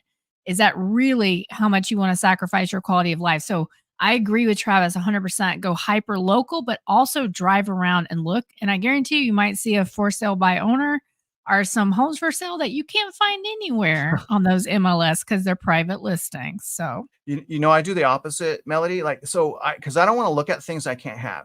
Right. So that's why I always start with that price per square foot. And if that price per square foot hits my wedge, my cash flow, I can afford it, then I'm doing those things. Right. You want to look at where you want to go first, identify those neighborhoods, but then go there locally for additional information. But so many people like 90% do it the opposite. They fall in love first with the house. Like, oh, I wonder if I can afford this. And then they get trapped in this emotional battle. But what are they doing to fall in love with it? What are they doing? We're saying the same thing. No, but how do they see it the first time? Well, it's like, how do they look at the house? Like it's themselves. The very first time. No. They're first looking on one of these listing sites, right? Okay. Then they're reading the description. Right. Then they're going directly to that house and falling in love with it. Right? We're on the same page so far, right? Most people. Yes, most people. Right. So if instead I start learning about my community, I start learning about the schools, I start learning about the commute times, I start going out and looking for myself, and then I start looking at the listings, or maybe I don't need to because I've seen so many private listings and for sales by owners that I can. So that we're not saying, I hear what you're saying. You're saying don't fall for the FOMO. Don't let them cheerlead. But honestly, I think the best way to do that is not to just let these listing sites be your handicap. Do some basic research. Don't let, Zillow just tell you that this neighborhood is great. Like, ask around. Is that true? What are the pros and cons? That's all I'm saying. One of the reasons I think that this inventory narrative has been so sustainable is that people stopped going around and driving around neighborhoods and looking. They just started using these listing sites, Zillow, Redfin, etc. So anyway, sorry. Yeah, Melody, you brought up a big point, and then, since it's on the screen, thank you so much, Eclair Trio. Thank you for the super chat, for the generosity. I appreciate that very much, and for the kind words. Kind words, yeah. Yes. And and also giving a shout out to our mods, which includes M&J, who gave us that super chat. Thank you so much, Eclair and M&J. Yes. And also shout out to the mods, the Blue Wrenches. That is a thankless job. Being in charge of keeping things neat and tidy in the chat. No matter what you do, you're always going to upset somebody, and M&J does that voluntarily for us. Thank you so much, M&J, for everything you do. She catches a lot of flack for it. She doesn't deserve it. It is a thankless job being a moderator, and she does it very well. So thank you, M&J. Very good. Very good. We got a couple more comments. Did you guys? Okay, there's M&J. Thank you, M&J.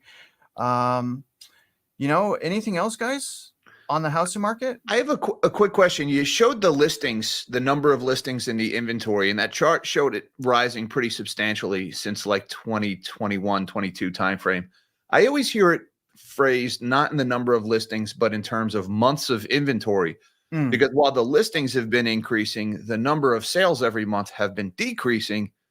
So where are we at? Do you have anything in terms of months of inventory? I hear 6 months is the big deal. Oh, don't. Jack, that's just what they say. There's literally no. Well, Jack, I got it all. No, keep it. Jack, I got it all. Go ahead, Melody. Don't sugarcoat it. It doesn't matter. It doesn't matter. It just simply doesn't matter. We've had the amount of listings we've had for months, and it's not changing sales. So, and they're increasing. We are so right now, just as Travis was saying, I use Realtor for inventory because Redfin doesn't have it all. And Realtor doesn't either because they don't have the new builds. They'll have one or two when there's hundreds for each location. But Fred uses Realtor.com data. That's what I use. And we went up month over month again. We are out of season. This should not be happening. So people like Altos, who will not share their methodology with you and who have the least amount of new listings, said that we peaked. That's not happening. And so, it doesn't matter. For instance, we have theoretically 7 months of new build inventory right now that isn't on any of these listing sites. So the 4 months plus the 7 months, plus somebody just show me why we need 6 months in a housing market We don't. for it We to, don't. you don't. And it makes no sense. And no, go ahead, Travis. I'm sorry. It No, makes no, me so it mad. doesn't. We Yeah. have more. Okay, here it is right here, Jack. We have more. This is it. Supply. Okay, so supply is a measure of demand and inventory. And just to put this in perspective, we're over 2017 and we're over 2019. And I know interest rates. X-axis, Travis. I need the X-axis, baby. I can't see it. Sorry, you got to scroll up a little bit. There it is. Okay, now I see. X-axis is Okay. so important. Well, yeah. Well, this doesn't show 2019 to 2017. You're gonna have to trust me on that. But what I'm saying is we have more supply than those years. So it's time for people. Again, I've had to adapt how I see the housing market, what's going on under the hood. I've had to adapt myself and be more patient, right? And the same thing is true for people, anyone that's bullish, anyone that purchases real estate. Things are changing, and quite frankly, purchasing a home right now needs to be redefined. Investing in a home needs to be redefined. A lot of people are getting crushed by property taxes, and we got a comment, Melody, where someone was asking about Florida. Let me throw that up here, right here. I mean, since we're in the house market, I mean, do you want to tell them what's going on with Florida with like condos and stuff like that? I mean, It's an absolute disaster. I mean, it's between the condo issue, the insurance issue, and this is why, as you know, Travis, I picked Florida to win, just because the foreign ownership issue. Like, I mean, they're just the Airbnb issue, the boomers not being able to afford these second homes down there. I mean, this place is just a recipe. But the condo issue specifically, because of this assessment, because of this deadline. There's been some talk of the government doing something to slow it down. Who knows? But right now, there are condos that are basically getting sold for $0.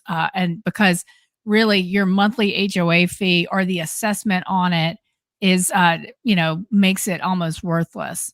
So, South Florida is in a lot of trouble. And to be honest, with where and we need to mention this anyway just to warn people down there, but where Helene hit, and then also where this next storm, I think it's called Milton, is supposed to hit, that area around Sarasota, Tampa is so oversaturated with new builds. You're going to have a ton of loss there, and just it's going to be crazy. So homeownership needs to be redefined. Milton, if you could go ahead and sort of take care of the cockroach problem in the basement, that would be great. I'm just sorry, Office Space. I can't believe they named the storm Milton. They named it after the guy in Office Space. Great movie. Yeah, I don't know. Did you have the maps up there of Milton? If you wanted to show them, Travis? Oh, no? Yeah, I had all I had was this. I wanted to show them, but this is their paywall here. But essentially, it's heading right to Western Florida. I mean, in Western Florida has been hit how many times in the last 4 years? I think every year. Wow. Since when do hurricanes make a right turn and head back to Florida? I'm not going to go there. I don't have my tinfoil. I'm not going to do it. I'm not going to do it. Okay, we're not going to talk about potential weather control. We're not going to talk about that because that's not true, Jack. I'll be practicing my harp after this show. Just kidding. Anyway, no, that was it for me, Travis. Yeah, I think you're up, Jack, on Oil Island. I'm up, huh? Okay, so if we could share my screen, guys. Let's talk about Oil Island. All right, now, look, right now, oil demand is in the gutter. Oil is actually relatively cheap, but we finally got a move up in oil this week. All right, oil moved from the high 60s to the low 70s, about a $6 move in the price per barrel of oil. Now, that is significant because we had 500,000 barrels of new oil supply hit the market when Libya sorted out their circuits with their central bank this week. That should have sent oil prices lower by $4 to $6 a barrel. It's sent higher because the market is finally paying attention to this violence in the Middle East. Ever since October 7th, and then the Houthis in the Red Sea and the invasion of Gaza and the largely scripted theatrical tit for tat back and forth with Israel and Iran, oil has just ignored it and gone lower up until this week. There was a noticeable shift in the market response to the rhetoric in the Middle East this week. And I know I'm going to catch a lot of flack for this, but guys, we have a path to $200 a barrel oil right now. It's closer than most people realize. And there were some things that were said in the press this week that tells me everything is falling apart behind the scenes and that this may be about to happen. All right. So this could happen. This is just a preview. I want to emphasize, guys, maybe we'll get the tinfoil hat out. We'll do a little bit of merchandising. This is an emphasis. Could happen. All right. And it is because of everything you see here on the screen. First of all, right now, Israel is considering hitting Iran. All right. Now, Israel has already hit Iran. Iran has hit Israel twice. And now the Israeli response to the response to the response, right? This period of slow escalations. But the change now is Israel is considering targeting Iran's oil facilities. That's something they have been hesitant to do so far. And actually under great pressure from the United States, because we got an election coming and higher oil prices is bad for the incumbent party. So right now, Washington is doing everything they can to talk the Israelis out of hitting the Iranian oil facilities. But the Israelis are sick of missiles landing in their territory. And so they are looking to hurt Iran. The noticeable change in the rhetoric here, it's not just about saber rattling. It's not just about scripted responses so we can say we did something and act tough. They're actually looking to inflict harm now. This is a noticeable shift. Now, what you're looking at here, this is Karg Island. This is in the Persian Gulf. It's part of Iran. And 90 to 95% of Iran's oil exports flow through this little tiny island in the Persian Gulf. Right? This little patch of real estate is probably the single most important piece of ground in the world for the next couple of days until we know what the Israelis are going to hit. Almost all of the oil exported from this facility goes to China. So China's economy is almost entirely dependent on this. About 8,000 people live on the island. That's mostly in this upper right-hand section where the town is where most of the people live. Almost every other square inch of the island is dedicated to the oil industry. You've got oil storage tanks lined up end to end all over the island. You've got big piers where they load petrochemical and oil. You've got another pier up on the other side of the island that's in deeper water. This is the most obvious target. If you're looking to hurt Iran economically, then this is the target that makes sense to hit. If you hit anything else, it's another one of these scripted, theatrical, so we can say we did something without making them respond kind of events. If they hit this, it means they're serious. And this will send oil prices sharply higher if this happens. This little, not even 8 square mile patch of dirt is so important right now. Now, on Thursday, something very significant happened. President Biden wandered out of the White House, and much to the chagrin of his handlers, he actually walked up to the press and started talking. And he was asked, would the United States allow Israel to hit Iran's oil facilities?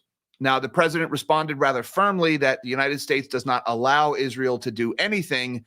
We just debate and discuss with them and try to influence. But he let slip that they are in discussions about Israel hitting Iran's oil facilities. And of course, he went on to say, but nothing is going to happen today. And that's a new military tactic to tell your enemy what and when you're going to hit. We'll see. That's a bold move, Cotton. We'll see how that works out for him. And by the way, POTUS, he probably slept on the couch that night because I doubt he cleared that press release with Dr. Jill. But when Biden said this, take a look at this chart of WTI crude oil. These are 1-minute candles. Can you tell where Biden said that on this chart? I mean, like it like jumps out to you. Like, this is the oil market giving the middle finger to Joe Biden's talking point. As soon as he said that, the price of oil jumps about 4.5% in a minute. In 1 minute, when he said that, the oil market freaked out. And of course, if we scroll out on this chart, as soon as I turn my marker off, it continued to rise pretty much through the rest of the week. All right. And if you still don't believe me that the oil market took Biden's comments seriously, take a look at this satellite photograph. I apologize for the clarity here. This is the best I could get. But here is Karg Island. Again, almost all of Iranian's oil exports flow through this little island. And every one of these little blips is an oil tanker anchored or moored offshore, waiting to load up at these piers. This is what the island looked like, satellite photos, before Biden made those comments, with all these boats looking to line up, waiting to fill. And this is what the satellite photo looked like after Biden made those comments. every single captain that was sitting there waiting to load up on Carg Island suddenly had a better place to be when they find out that Biden is talking with the Israelis about hitting the Iranian oil facilities. All the boats left Carg Island. So you better believe the world is taking this seriously. All right. Now, that's not it. Then yesterday, this was amazing. You could hear the gasping in the White House briefing room when President Biden stumbled in. For the first time in his presidency, Joe Biden set foot in the White House briefing room. It has not happened in 4 years of his presidency. He has never once done this. Biden actually came directly to talk to the press. And as soon as he walked in, you hear everybody go, oh my God, a president talking to the press. Say it ain't so. Yeah, remember when they used to do that? Back when we weren't trying to hide dementia or what idiots our politicians are. But I digress. Biden made two very specific comments in the briefing room. The first one, Biden, when asked whether Netanyahu is trying to influence the U.S. election, this is interesting. He said, no administration has helped Israel more than I have. None. And I think it's the thrice use of the word none that really drives this home. It's very good public speaking there. He says, I think Bibi should remember that. Whether he's trying to influence the election, I don't know, but I'm not counting on that. So what Biden is kind of hinting at is the reason why he is stumbling into the White House briefing room is because the discussions he's having with Israel are not going his way. He's not getting what he wants, and he's taking his message to the press. He is distancing himself from what Israel is about to do. This is a political maneuver by Biden is what's going on here. And he's saying Bibi should remember that I've been so good to Israel. It's debatable whether he has or not. But he is showing frustration here with the way these discussions are going. And then he would go on to say, President Biden, on what Israel might do to respond to the Iranian missile attack, he said, if I were in their shoes, I would be thinking about other alternatives than striking oil fields. All right. Biden is worried that Israel is going to hit Carg Island and spike oil prices in an October surprise right up to the election. He's trying to talk him out of it. He kind of alluded to as such yesterday, and it's not going the way he wants. And so he's going to the press to try to put pressure and distance between him and Netanyahu. So this is very significant, guys. The rhetoric, and if you read between the lines of what's being said, it looks like it is at least a 50-50 chance that the Israelis are going to hit Carg Island, crippling Iran's economy. 90% of Iran's oil exports, which is about 70% of Iran's GDP. This would absolutely devastate Iran economically if Israel were to do this. So let's talk about, can they do this? This is Carg Island. Now, this is a map from 2019 on MapHub that's showing the locations of Iranian air defenses on Carg Island. This is one of the most heavily fortified places in the world. These red lines here, this is AK or anti-aircraft artillery, basically like old school guns pointed up at the sky. Not very effective against modern aircraft. But the thing to worry about is these yellow things here. Those are your SAMs, or your surface-to-air missiles. Now, as of 2019, most of the anti-aircraft missiles on the island were 1950s and 60s vintage Russian S-200 systems, but they have probably since been updated with more modern equipment. But suffice it to say, guys, this is a fortress when it comes to air defenses, which means the most likely way Israel would hit this island is with this, the Israeli variant of the F-35, the F-35I Adir, the stealth fighter. All of those things that I just mentioned might as well be paperweights if the Israelis hit the island with the F-35, which is stealth and invisible to radar, or at least very low observable. By the time you see it, it's already too late. And the F-35 could probably hit the island without even getting close enough to even show up on the radar, let alone get a targeting lock on it and knock it out of the sky. So it would probably be the F-35 that the Israelis would use to hit the island. Now, here's the problem. The F-35 has a range limitation of about 650 nautical miles.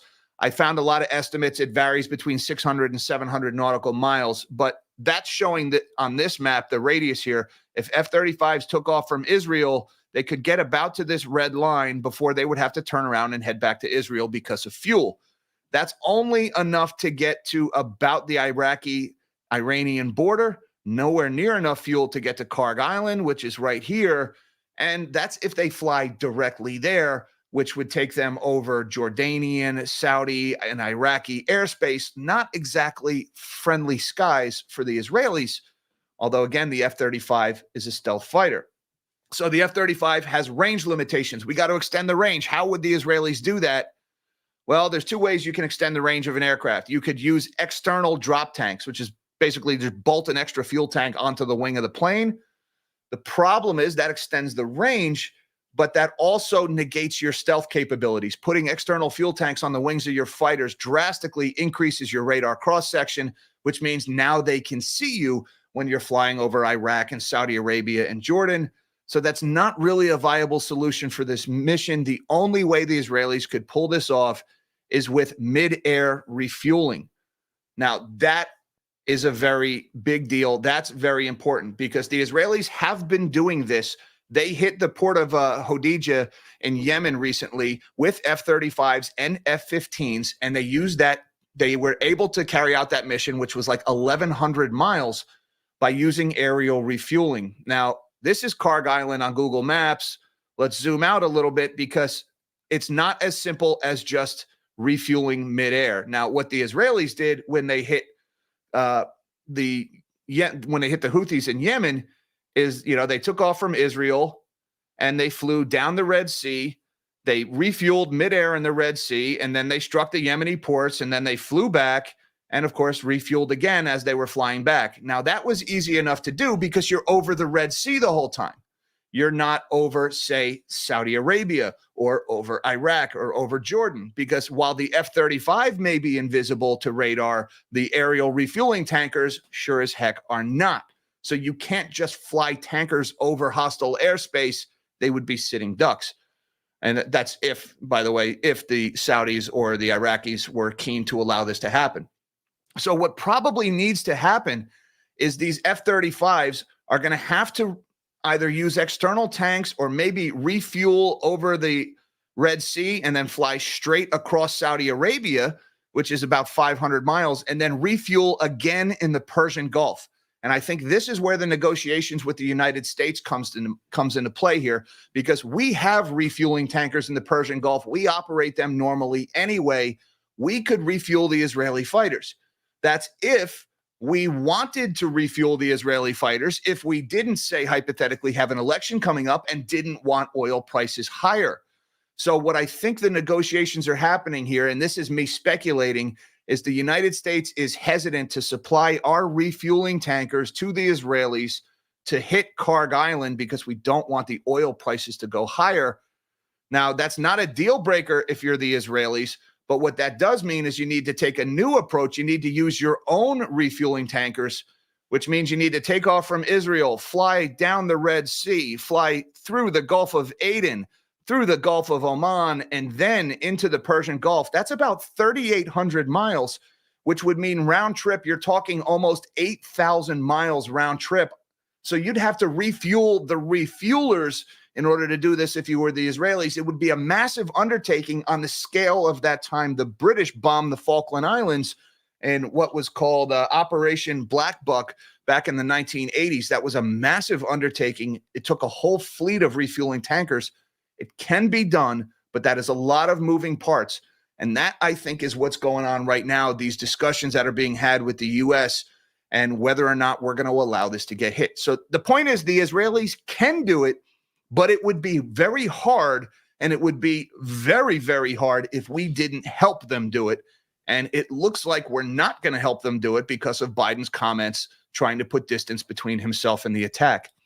Now, real briefly, let's talk about what happens if they do it. Because if they hit this facility, you're talking about more than 1 million barrels per day of oil supply being stripped out of the market.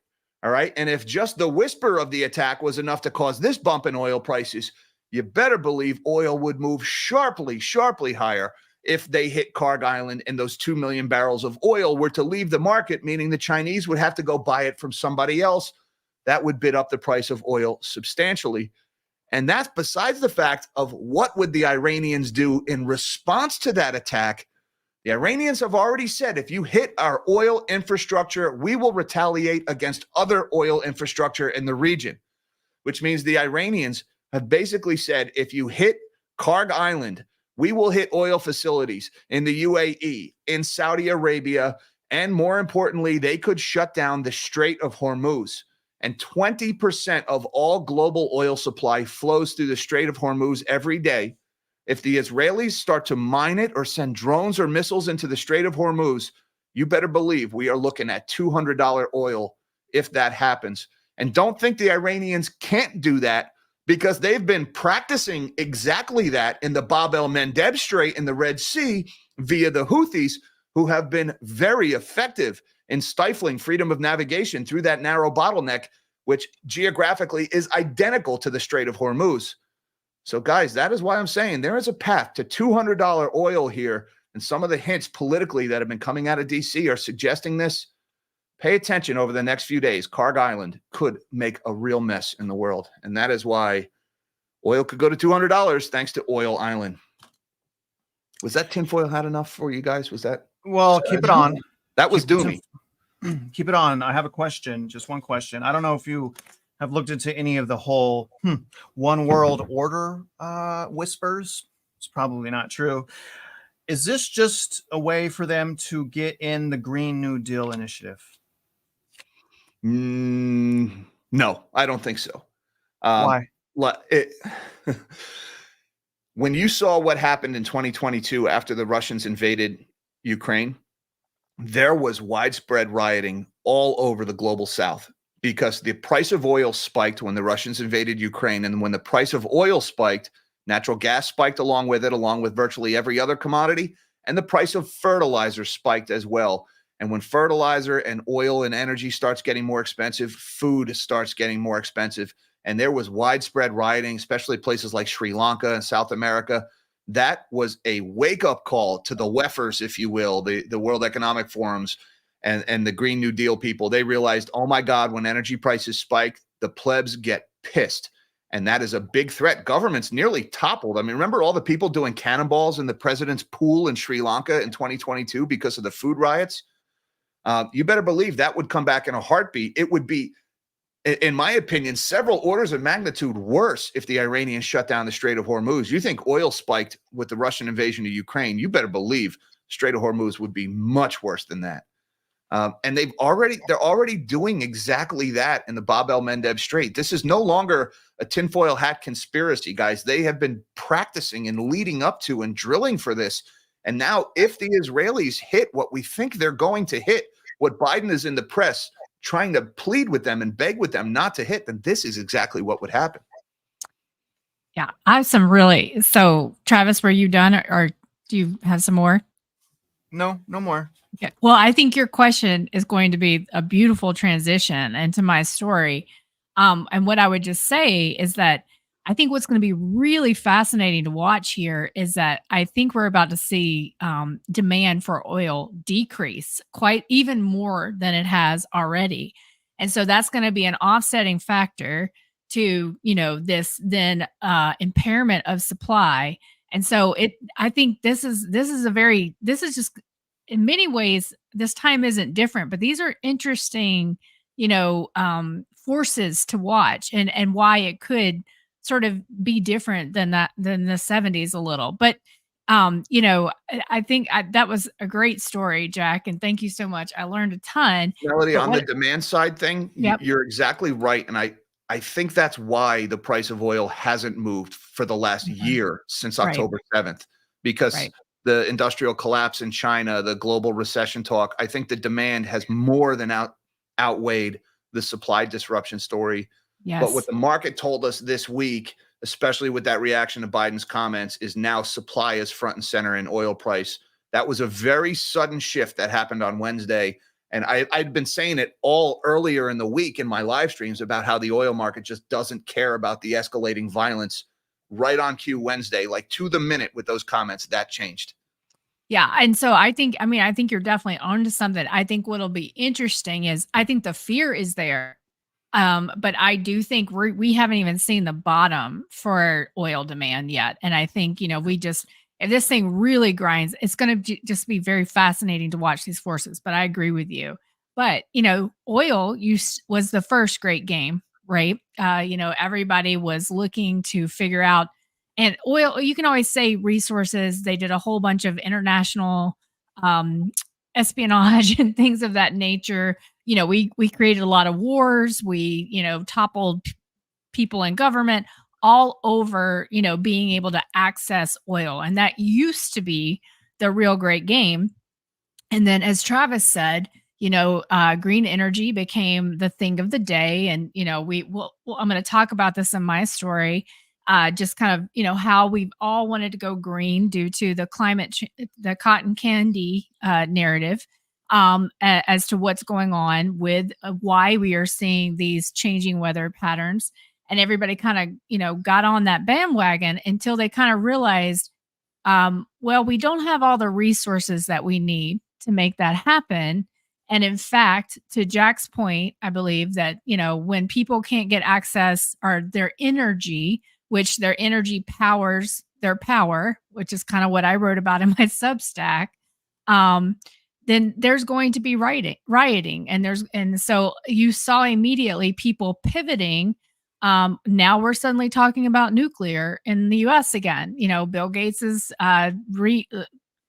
he's investing in the nuclear facility that's just down the road from me. And so, but what's I think really important is to always keep in mind what's the narrative, what's the reality, and what do they want you to think.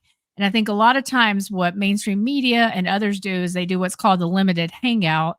And that means they give you a little bit of information that's true and a whole lot of wind around it that you can't decipher for yourself what's really going on. And I think this next story is exactly that. But just want to stop before I launch into it to see, Jack, if you had anything else. No, I couldn't help but notice the limited hangout. That's the little Whitney Webbish that I'm noticing. Yeah, there. her newsletter is called Unlimited Hangout, which of course Whitney Webb is trying to give you all of the facts. But Trav said, when even looking in the housing market, sometimes all that data can be even more confusing. And so I think that maybe what we can try to start coming up with is a methodology of how to deal with all this information and give people, and that's what I'm going to do in this next story, kind of is show you how to unpack a story. Because we need to understand what's going on. Most of the times, though, we're going to end up with more questions than answers. And you have to be okay with that. And then when we move through, and I think if a lot of people were more okay with this and what happened to us recently during COVID and things like that, we probably wouldn't have so much division out there right now. But okay, so I'm just going to go. You can share my screen. And again, I know it's not super easy to see, but so, all right, we heard the story about his Chris Martinson, I think, tweeted out that Chimney Rock, he had talked to someone who was in a county meeting in Chimney Rock, North Carolina, where they told them that they were seizing the property. They were including the deceased, the corpses, including all the land.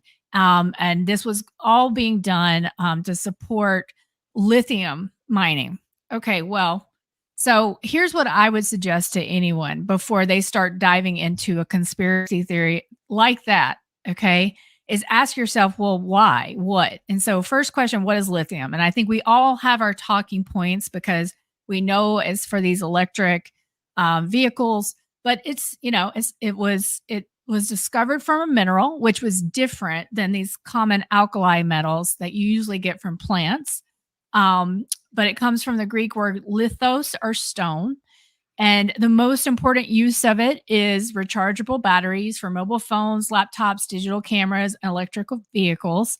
And then they just kind of go on and say it has no known role. It's toxic, right? So, okay, that's lithium, right? We all know, okay, if we want to go to so two things, right? The green energy revolution, as Travis called it, but as well as AI. We need access to all kinds of electricity.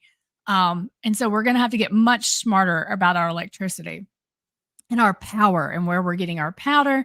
And that could also include quantum computing and things like that. And so, we had two conspiracy theories before I even move on around this area. One was Spruce Pine. That's where my mom used to live. This is a very small town, but they have quartz mining there. That's used in your microchips. I think, I hope that we might get a better response because of that. And because people this is the only place in the world it's supposedly made for these chips. And then two, the Chimney Rock story, which I think the reason people chose Chimney Rock is the town was almost obliterated. Like it's just gone. And the fact that that was a cover up story for something Jack and Travis, we are sort of alluded to, is that, through some sort of atmospheric manipulation, this storm was pushed toward this area because of the lithium deposits. So, okay.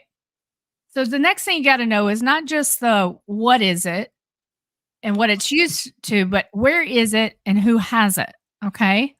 So the top three producers are Australia, Chile, and China. And you guys have probably been hearing about our partnership with Australia and working on that. So that's a big part of it. China, we're not on such friendly terms with them right now. So we are trying very much to figure this all out.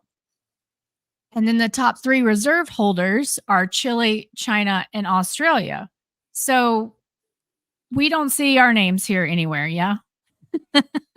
Which means that a lot of those in our uniparty are probably very worried about our place in the global order, just like they were with oil. But we sort of figured that out with shale production, right? And we kind of got under the thumb of OPEC in many ways because of that. And that happened around 2014 is really we started doing that. So I just want everybody to keep these things in mind, okay? Because you got to start with the facts and the who, what, when, why, and where. Okay, so I won't go over this, but in terms of too much, but in terms of the reserves, Chile has the largest of reserves. Argentina's on there, and Jack, I think this is very important for us to think about as we talk about those stories from Argentina, because they are very much important to the U.S. And then you have China. And so, let's look at so Chile has 9,300,000 metric tons. China has, 3 million, significantly less. Look at where we are on the U.S., 1,100,000 metric tons. Now, I want to stop here and say, because there has been a scarcity mania about lithium since I can remember, because we know that China had been just kind of taking everything they could. They were out in the commodities markets buying up everything to win the green revolution. But I think Jack or Travis mentioned this already, and we've mentioned this on that show several times. Oh, it was your Stellantis story and Ford and others. People, they just aren't buying it anymore. They're not nobody wants these EVs that they're producing. And China has an entire ports of them just sitting empty. Now they can't sell them to us in the US, but we've produced these EVs at this point. Would you guys both agree? Yes. Yeah. It looks Okay. like that. Okay. All right. Sorry. So again, we have to we know what the narrative is out there. We know the narrative is we have to have this access to lithium.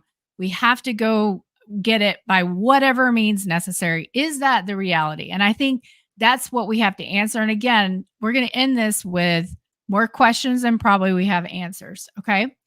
Okay. So what else? We got the Inflation Reduction Act. And what did the Inflation Reduction Act do?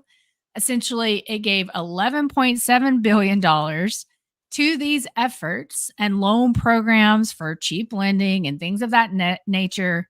It gave those $7,500 grants for those electric vehicles. And so here's what happened. Do we have a shortage? Do we not have a shortage? Does it really matter? We pass huge legislation that says, hey, everybody, we got to do this because we have to win the green energy, revolution. We have to be, and we can't let those evil partners, we can't rely on them. Okay. And so it's then we need to understand too about this industry. Like there's old laws around mining, but you can tell is that these guys don't have as much regulation, say that other industries like the oil industry. They have to do these environmental impact studies, but really they're supposed to self-manage themselves. But obviously, anytime you're talking about mining something, you're going to be messing with the biodiversity of that area, the groundwater supplies, and things of that nature. But just there are 3 types of lithium extraction: brine evaporation, hard rock mining, and clay mining. Okay. And in brine evaporation, the groundwater is first pumped to the surface, and then 90% of it is evaporated away to concentrate the lithium brine. And you need additional fresh water to complete that extraction. Water, water, water. Okay. And then hard rock and clay, you begin with dewatering or removing groundwater. But there's just a lot of people that are concerned about these mines, just like a lot of people were concerned about shale. And then everybody got scared that OPEC was going to send prices to the moon, and it became very political, and people opened up to fracking, very similar to the way that people are opening up to nuclear and additional resources for drilling. But here, importantly, Alcom and Albemarle lobby for the IRAs, and we all love that name, Inflation Reduction Act, passage and for provisions in it. And so we all know how our government, how things get done. It's through the lobbyists with money. And so moving on. Right now, we have 125 lithium extraction projects in the Western US alone. They're in some form of development, and there's one operating mine right now, and that's Silver Peak in Nevada, that has come under a lot of scrutiny. But domestically, most lithium deposits are in the West, where water supplies are already stressed. Okay. So if everybody looks at that map, that's where they are. Okay. Kings Mountain, North Carolina. Now, the first thing you have to understand is that it's not in Chimney Rock. That's about 60 miles away. But this is where Albemarle, I can't even say that. Do either of you know how to say it? Albemarle, or anyway. This is where they have their current operation, and where they have a project plan where they're planning to start their lithium mine. And this is on Kings Mountain, North Carolina. Just want to emphasize, it is not in Chimney Rock. And so I think one of the reasons why conspiracy theories get dismissed is people are low on the details. But hold on, so Kings Mountain has one of the largest, richest lithium deposits. And again, you can see even this is coming straight from their website, Albemarle, that they believe that, they are the key to winning the green energy revolution. Okay. And that mine got started around 1990. Okay. And it's one of the few known hard rock lithium deposits in the U.S. and is expected to play a critical role in establishing the U.S. supply of lithium. And again, here, very similar to shale, we are trying to make sure that we are not in any way in a compromised position, so that we would have to depend on anyone else, or we couldn't be the bully of the world. So this, you can tell they've been lobbying. Now, I want to end with this, and I don't think it ends with this. I think that we have to, there's more information, because something about I can't even say it, that we don't know is they started from Ethel Corporation, which was part of Standard Oil and part of GM. And so this is a company that has a lot of backing from our uniparty. And so there are a lot of vested interests here in this entire operation. But this is a very interesting study that came out that I've heard nothing about. I was just Googling and Googling and Googling today. because I expected to see more narratives about how we didn't have enough lithium. This study actually says that we're going to have way enough, and actually supply will exceed demand in 2032, and that we will actually, because of the active projects we have right now, we will actually contribute about 17% of the world's lithium. And so, is this true? Is this not true? I have no idea. But what I have are a lot more questions instead of answers. And also, I would say, based on who's involved, just because it's not, this mining site is not in Chimney Rock, does not mean that that's not an important location. Because if you need water for these mining operations, you're going to be, I mean, we can tell there's plenty of water where Chimney Rock was, right? That's part of what happened. It flooded and took out the town. And so, you know, what my word of caution here is that in times like this, we get very emotional, including myself, because of what we're seeing play out in front of us. But we have to take the time to stop and think, you know, the who, what, why, and when before we, you know, go out there giving credence. And if we're going to do so, let's make sure that we have the facts, right? That this is, like, Chimney Rock isn't where the lithium is and things like that. So sorry if that was super boring. But I think that this is a really important lesson from what I've witnessed on social media in the past week. Jack, looks like you have something lined up. Yeah, could I share my screen? It's up to Melody. Up to Melody. Melody, Yes, would you be so kind? of course. All right. There it This is. is funny you should mention that, Melody. And while we're donning the tinfoil hat and going down this rabbit hole, while you were giving that presentation, which was excellent, by the way, I did a little digging because I remember hearing a lot about lithium and the Defense Production Act a year ago, how the military was very into this because the military is electrifying, not just the silly climate change electric tank ideas, but the average soldier carries around lithium battery packs now. Look in Ukraine, you've got battery-powered drones dropping grenades and incendiary metals all over the battlefield. These autonomous munitions, autonomous musicians. That sounds kind of much less malice there. But autonomous munitions, the military uses a lot more lithium batteries than it used to. And I found this one while you were talking, Melody. This is from September of last year. Pentagon awards $110 million more to Albemarle and Talon Metals. Albemarle and Talon Metals are getting about $110 million in new U.S. government funding for their lithium and nickel mining projects under the U.S. Defense Production Act. Albemarle is to receive $90 million for its planned reopening of Kings Mountain lithium mine in North Carolina. That is the exact mine that you just mentioned in your presentation, Melody. So, you know, guys, if we're getting a little tinfoily and if we're getting a little conspiratorial, the military wants this stuff. This isn't just about electric vehicles. This is about things that go boom as well. The Defense Production Act is about the military funding the industrial base to provide the materials and equipment that the Army needs, that the military needs. So, yeah, this overlaps with what we were just talking about with the march to World War III. And I've heard some great presentations on metals. I don't know anything about this space. I know very little bit about it, except for everybody wanted these metals, right? And that's where you have to start and think, why?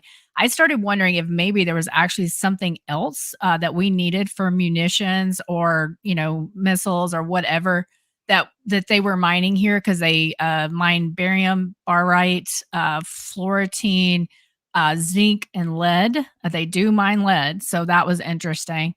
Somebody was mentioning gold. Actually, I think North Carolina did. They had their first mint was in North Carolina. So yes, there is gold there. I don't think that's probably what's going on, but it could be. But see, Jack, that's exactly it. And so I think my point is I think people are asking this in the comments. It's like, well, okay, what do we really need all this lithium? And what's it going to be used for? What do we really need? But I think that question almost becomes secondary to the government grift, right? It's like, as long as there's a government grift available, we're going to pretend like we need it. and we need a lot of it. And this is exactly the same story in the housing market. There's no inventory shortage in the housing market, but that is the narrative. And then we went out and built a lot of houses. And so I think right now what's happening is I'm sure they want to, you can't get all of the plans for this mine. I tried to get it earlier. They have a website with their project plan, because I wanted to see if they had some sort of, if they were building a pipeline up to Chimney Rock for that water. You can't see that. But that's why if you're a resident of Chimney Rock, North Carolina, you really going to those city council meetings is so important. So you aren't asking these questions after the fact. Melody, man, I have a question. When you were, by the way, amazing story. Both you and Jack blow me away. You guys are so good at what you do. Your housing update was amazing. Oh, thank you. Thank you. Here's the thing. So being from California, in my childhood, I'd always go visit every summer a place called Lake Mead. That's where the Hoover Dam is located. And during the last maybe 10 to 20 years, I've been hearing more and more things. And I've been seeing how Lake Mead in the Hoover Dam has been drained. I can't even go there anymore. I mean, it's heartbreaking to me. I have such great childhood memories of Lake Mead in the Hoover Dam. And now I'm thinking, after you showed that map of those lithium mines, maybe it's not just the wildfires. Get it? So do you think that the reason why Lake Mead has been drained in the whole crisis in Arizona, remember, we've been there to Surprise in Phoenix, Arizona. There's also a water crisis there, a state away. Do you think that that's a result directly from those lithium mines? I mean, that water treaty is one of the most complicated things I've ever seen in my life with those 6 states. So I can't say for sure, but of course guys, every conflict is about resources. It's always about resources, right? And who has them and it's never that you want them just for enough to survive. You always everyone wants more. But so Travis, I'm sure that has to be a part of it. I'm sure that, was it farmers, ranchers? They've been fighting over that water forever. And this is just more fuel to that fight. And so, yeah, Lake Mead, they've started in Las Vegas discovering all those dead mob bodies because the lake has gotten so low. So it's always about resources. It's always about resources. Man, that is insane to me. I mean, I never saw that coming. I mean, we don't know why certain things are happening. That could be from a direct result of the lithium mines. If we had a way to calculate how much water they're using for those mines, I'm sure that would be a way we could differentiate if it's really the lithium mines that are causing what we need are more journalists, right? We need more people who can, the 3 of us, we spent a lot of time on this research, but we can't possibly know, find all of these things. And we need more journalists digging into this stuff.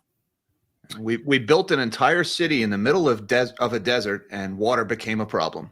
Right. I am and we put lights on everything. And I mean, Las Vegas, man, they're in so much trouble from a housing, their economy's tanking. That housing they've built. So that was one of the most depressing site visits I've ever done, to be honest. It was so depressing, but anyway, this story, to me, when I started digging into Albemarle, that's when my real questions started. And so I feel like this is just the beginning, but I think the framework is that we're in a limited hangout. We only get a little bit of the information, and it's up to us to separate fact from fiction when we can, and then also accept that we're not going to have all the answers and remain open when we receive new information. And that's how we can stand strong against the algos and the bots. Well said, Melody. I am going to move on to the layoffs. Do you have anything else, Jack or Melody, on that segment? Nope. Jack, you sure? You look like you had something there. Let's do layoffs, brother. We're going to do layoffs. Yeah. All right. So here's the thing with the layoffs, you guys. Melody, again, thank you so much. You guys both. I want to strive to be like you both. You guys are both amazing. So we're going to go into the layoffs. We're going to go into the labor market, and we're going to use data that is not the household survey or the establishment survey. We're going to triangulate data to see what's really going on with the labor market. Because if and I watched your live on Friday, Jack, you did this great. I also did a video on Friday. The numbers look so suspicious. Essentially, just to give you guys a breakdown on the update on the jobs numbers, unemployment went down, and essentially they said we lost another roughly 250,000 full-time jobs and gained somehow magically 940,000 part-time jobs, but that was only indicated on the unseasonally adjusted numbers. So Hold I was on like, a what second, the Trav. hell? I'm sorry to stop you already. I have to point out how ridiculous that is. We gained almost a million part-time jobs in September when everybody leaves their summer job and goes back to school. Come on, guys. Come on. Something majorly stinks there. And that's the not seasonally adjusted, so there's no smoothing there. Does not pass the sniff test. Just on its face absurd. I'm sorry to interrupt, but I just had to drive that home. Well, we know they're going to revise it because they just revised 2023 for 818,000 jobs. I'm very suspicious because the elections are right around the corner. And let's not forget that they also revised the personal savings rate. Remember that last weekend I pulled that chart up. I'm like, you guys, there's something off with the personal savings rate. I think they manipulated it again. Remember? Yeah, they manipulated it and gave an announcement from the White House. Like, oh, we found magic. We found all this other data. You guys can save at a rate of 68% more. It was at 2.9. They raised that to 4.9. So the data is freaking nuts. So I'm going to use different data to talk about the labor market. I'm going to use the WARN reporting system, which companies have to file a WARN notice if they're going to announce mass layoffs 60 days in advance. So I'm going to use WARN, and I'm going to use the Challenger report. Both have flaws, but like Melody always says, it's about triangulating the data. So I'm going to triangulate data, but I want to start here because I think this is very interesting. I want to start with Kansas. The reason I want to start here is this is a chart of Kansas layoffs for the state. Okay, this is the WARN reporting system. And what you guys are going to notice here, and they've stopped reporting 2024. I am very suspicious of that because there have been mass layoffs in Kansas in 2024. GM plant closure. Okay, in case you guys don't remember, there was a GM plant closure that has affected multiple businesses that has set into motion additional mass layoffs. So Kansas City right now, something is going on that's absolutely insane. There's more to it than just that. There was something else. I don't know exactly, but the amount of layoffs in Kansas City is exceeding, at least going back to 1998, any year. In 2023, the amount of layoffs in Kansas City exceed any year going back to 1998 by a lot. So the one that comes close to it is lockdowns and the great financial crisis. And even then, last year, 2023, more layoffs in Kansas City. Is every state like this? No. But I am pointing out that there is something going on in Kansas City. I think we should keep our eyes on that. Jack, did you have something there? Is this chart showing Kansas State or Kansas City? You mentioned city. I'm sorry, Kansas State. This is the state. This is statewide in Kansas. All right. Yes, the GM plant closure was in Kansas City, but this is the actual entire state of Kansas. Cool. All right, so let's go now to the WARN. I'm sorry, not the WARN report. This right here, I love this right here. This is a Challenger report. It gives us a different set of data to see what's going on in the labor market. So I just want you guys to know that they're saying that unemployment is going down and we're increasing jobs, even though the amount of job cuts is up, according to this data, 53% year over year. So job cuts are up 53%. You see that here. I've highlighted that. Up 53% year over year. And still the labor market is flourishing. There's a disconnect here, is the point I'm trying to make. But the U.S.-based employers announced 72,821 cuts in September. Now, they're still optimistic. They're like, oh, it's a 4% decrease, but that's from last month. Who cares about last month, right? I mean, because there's seasonality involved here. When you look at the year over year, it's up, 53% from 47,000 job cuts. So this time last year, we had 47,000. Right now, we have 72,000. And yet they're saying to us right before election, right, that everything's okay. And I'm going to go into the holiday jobs here in a minute because I wanted to interrupt you last time, Melody, because holiday announcement for jobs are at a minimum 9-year low going into the holiday season. So despite what that data is saying, no, that's wrong. According to this data, we're at a 9-year low. And that makes sense because of quantitative tightening and inflation. Anyways, okay, so for the year, companies but Amazon's still gonna have its 250,000, Travis. Like you're about to see. I know. I'm kidding Amazon. you. I'm gonna get you Amazon. Oh no, I'm gonna bring up a special setting Amazon you up, for you, brother. Oh, you set me up. You set me up. Check this out though. This is crazy for this year. Okay, the announcements have been in 609 job cuts, so that's up 0.8% from the 604 announced. But it doesn't paint the real picture, which is the reality. So I just want everyone to know that announcements are BS. They're basically saying, don't worry, it's 0.8% increase. The reality is there's a 53% increase from one year to the other. I know this is about announcement, but my point is just math matters, guys, and triangulate the data. Take a look at this. This is the Challenger report, announced job cuts. I put an arrow here because that's when quantitative tightening happened, which was in March of 2022. Now, it took about 6 months for the labor market to go wacko. So does quantitative tightening work? It can work. It hurts the mom and pops as well. It seems like it doesn't hurt the CEOs, because the CEOs are just like, you know what, let's sell our stocks, wait for the government bailout, and then we're going to give ourselves billions of dollars in bonuses from the taxpayers' money. My point here, though, is that, yeah, it's been taking some time, but quantitative tightening is making an impact on the labor market. That is for sure. Now, according to this, we're at an inflection point now where the labor market could stall or even tighten. It will take a few months for the drop in interest rates to impact employer costs as well as consumer savings account. Now, I underline this because they just made the revisions to the consumer savings accounts, and they made revisions to GDP and median sales price and the job reports. Okay. So it's hard to know what's going on when they keep revising the data. So, you know, at least the bulls, Melody Jack, at least the bulls always get data revised in their narrative. Like for us, it's even harder because we're constantly getting things taken from us. They keep chopping our legs out from underneath us because of all the fraud. Now, let me keep going down here. The biggest layoffs so far have been in technology. That is down 23% year over year, but that's because 2023 was hit so hard.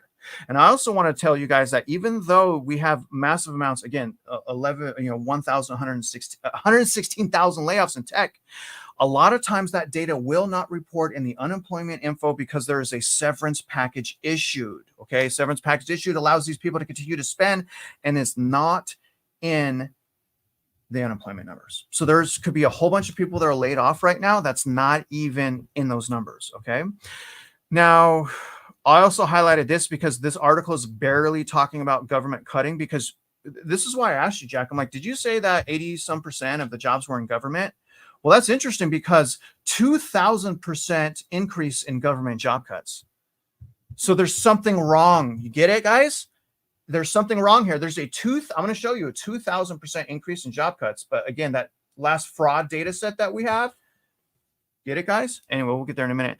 But that's not all. Like Melody was talking about, Jack was talking about, and I have a solar generator, utilities and energy. Okay, utilities and energy, that's up. The layoffs, job cuts in utilities and energy year to year, 691%. Apparel, is it clothing? Apparel, might pronounce that right? Apparel, is that apparel? Melody looks like she wants to correct. Apparel. Apparel is down per year over year, 270%. All right. Transportation. Okay. The job cuts are up. Okay, 248%. Okay. Education. Remember, we're talking about those teacher layoffs because of the lack of, like, you know, the COVID money running out. We've been telling you guys about the fact that they need to continue the fraud because the whole system was put together and maintaining from the fraud. Well, look at what's happening here. That fraud has been so overwhelming. They can't even pay teachers anymore. 220% increase year over year in education. So I hear you on the government jobs, but we just went over, this is part of government jobs. You guys said that. Jack said that, right? Teachers is part of localized government jobs. Well, those job cuts are 220%. So it's still, according to this data, it just doesn't add up. Now, news and media is down 34%. That's interesting because they keep announcing layoffs for media. It is what it is. Let me keep going, okay? Take a look at this. Very interesting. Artificial, and I love this report. Did I say that yet? I don't know if I can trust it, right? But I love this report. Artificial intelligence. Look at layoffs as a direct result of artificial intelligence. You know what's interesting? It's all in technology. I wonder why that is. I wonder if it's because those people build a program to replace themselves. And who benefits from that? The owners and the CEOs. As workers of companies, I hope you guys are starting to understand that they do not care about you. It is always about business for these guys. And we know that because this is what the CEOs make. And I wanted to talk about the mob boss. I mean, the union boss, but I forgot to do that. But anyways, guys, massive amount of technology layoffs here in 2024. 12,542 people have been laid off as a direct result of artificial intelligence. Interesting data set. All right, let's keep it going. There's some more. Okay, look at this. This is, whoa. When I saw this, I was like, why is no one talking? Jack, I need you here, brother. I need you here, Jack. Okay, I need you here because this is freaking crazy. Someone's lying. Okay, here's the year-to-date top 5 industries. Okay, this is for job cuts. You see the government. Okay, job cuts in 2023, about 1,700. This is year-to-date in 2023, comparing year-to-date to right now. Job cuts right now in 2024 year-to-date, 37,739, Jack. That is an increase in job cuts for government of over 2,000%. It's actually 2,100% and some change. Nobody's talking about the government. So when someone asked me, do I think they're going to revise the government or the job data if most of those jobs were in the government sector, and this data is saying the opposite of what we were just shown, and they have a history and pattern of manipulating data? Well, they're 100% going to manipulate the data because the government jobs, according to this, are being slashed like crazy. Now, also very interesting, some of the states that are suffering, I highlighted Texas, the Districts of Columbia, and Ohio. District of Columbia, look at that. Something's going on there as well. They went from layoffs of 2,200 in 2023 all the way up to 3,788. So on top of Kansas, I would be keeping my eyes on District of Columbia because the amount and trajectory of layoffs is accelerating. Also kind of scary. Look at it in Texas. Double, about double, little tiny less than double the amount of layoffs from last year to this year. Isn't that interesting, guys? But yet the labor market is strong. Is that right? Is that what we're hearing in mainstream media? Well, it doesn't look so when we look at this data. Let's keep going. This is insane. I love this report. Did I tell you that yet? So this is the niches. This is the niches, and this is going to show you guys the percentage change year over year for layoffs. Okay. You guys ready for this? Okay. The green means layoffs are increasing, not decreasing. The green is bad. Okay. Anyways, green is bad. Look at this. Everything is pretty much up year over year for layoffs. Here's one that's not customer products. Okay. But look at this. Okay. Let me go show you guys. Here's government. This isn't my data. I'm just reciting it. People are like, Travis, this isn't real. You're lying. Well, here's the data. Here's the link. Don't get lazy. You could trust me, verify. If you don't believe me, just verify. The increase in layoffs, proof positive, have gone up in the government sector, 2,147%. Number 2 industry for layoffs, utilities. Interesting. You guys were just talking about the 691% increase year over year for utilities. Is the labor market good? I don't know. Number 3, energy. Kind of fits with utilities, doesn't it? Energy is up 359% year over year. I think that's worth mentioning. Let's keep going. Almost done. This is some good stuff too, but I want to go to the announcements because Melody was talking about that. And I highlighted this as well because the layoffs so far for the first 2 quarters of 2023 and 2024 exceed both 2007 and 2008. Guys, get it? Okay, let's keep going. Here we go. This is it. Announcements for hiring. This is what Melody was talking about earlier. This is a big one, Melody. So see where I put the 9-year low right there? These are people that are announcing that they're going to hire for generally the holiday season. Okay. When all of that is mixed together and we analyzed how many people are making announcements, we see we're actually at a minimum a 9-year low. I say minimum 9-year low because this only goes to 2016. And the thing is, guys, it's not just a little bit off.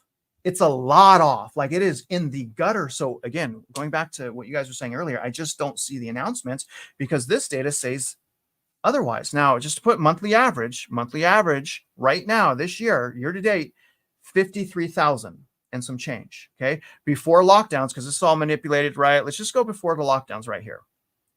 Normally it's right around 100,000, which means we're about half the normal pace of job announcements. This is triangulating data. Isn't it incredible how different data sets paint completely different pictures? Isn't that amazing?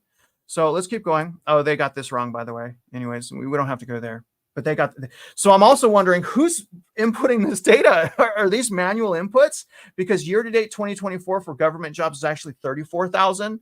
It's not 16. So they flipped that, but whatever. You know how pointing people making mistakes. Take a look. All right. Here's some job cut announcements right here. All right. So we got job cuts announcements as well. I mean, it's not looking good, guys. It's not looking good. All right. But that's what I really wanted to show you. I wanted to keep it short and sweet. about the labor market, give you guys some different perspective data so we can triangulate this, because again, when you look at those WARN reports, when we only isolate Kansas, we see actually there could be some really bad stuff happening, but we do not see that from the White House. We do not see that in the Bureau of Labor Statistics, really. So I thought this would be a good alternative data set to kind of, look what's going on under the hood. You guys have any questions?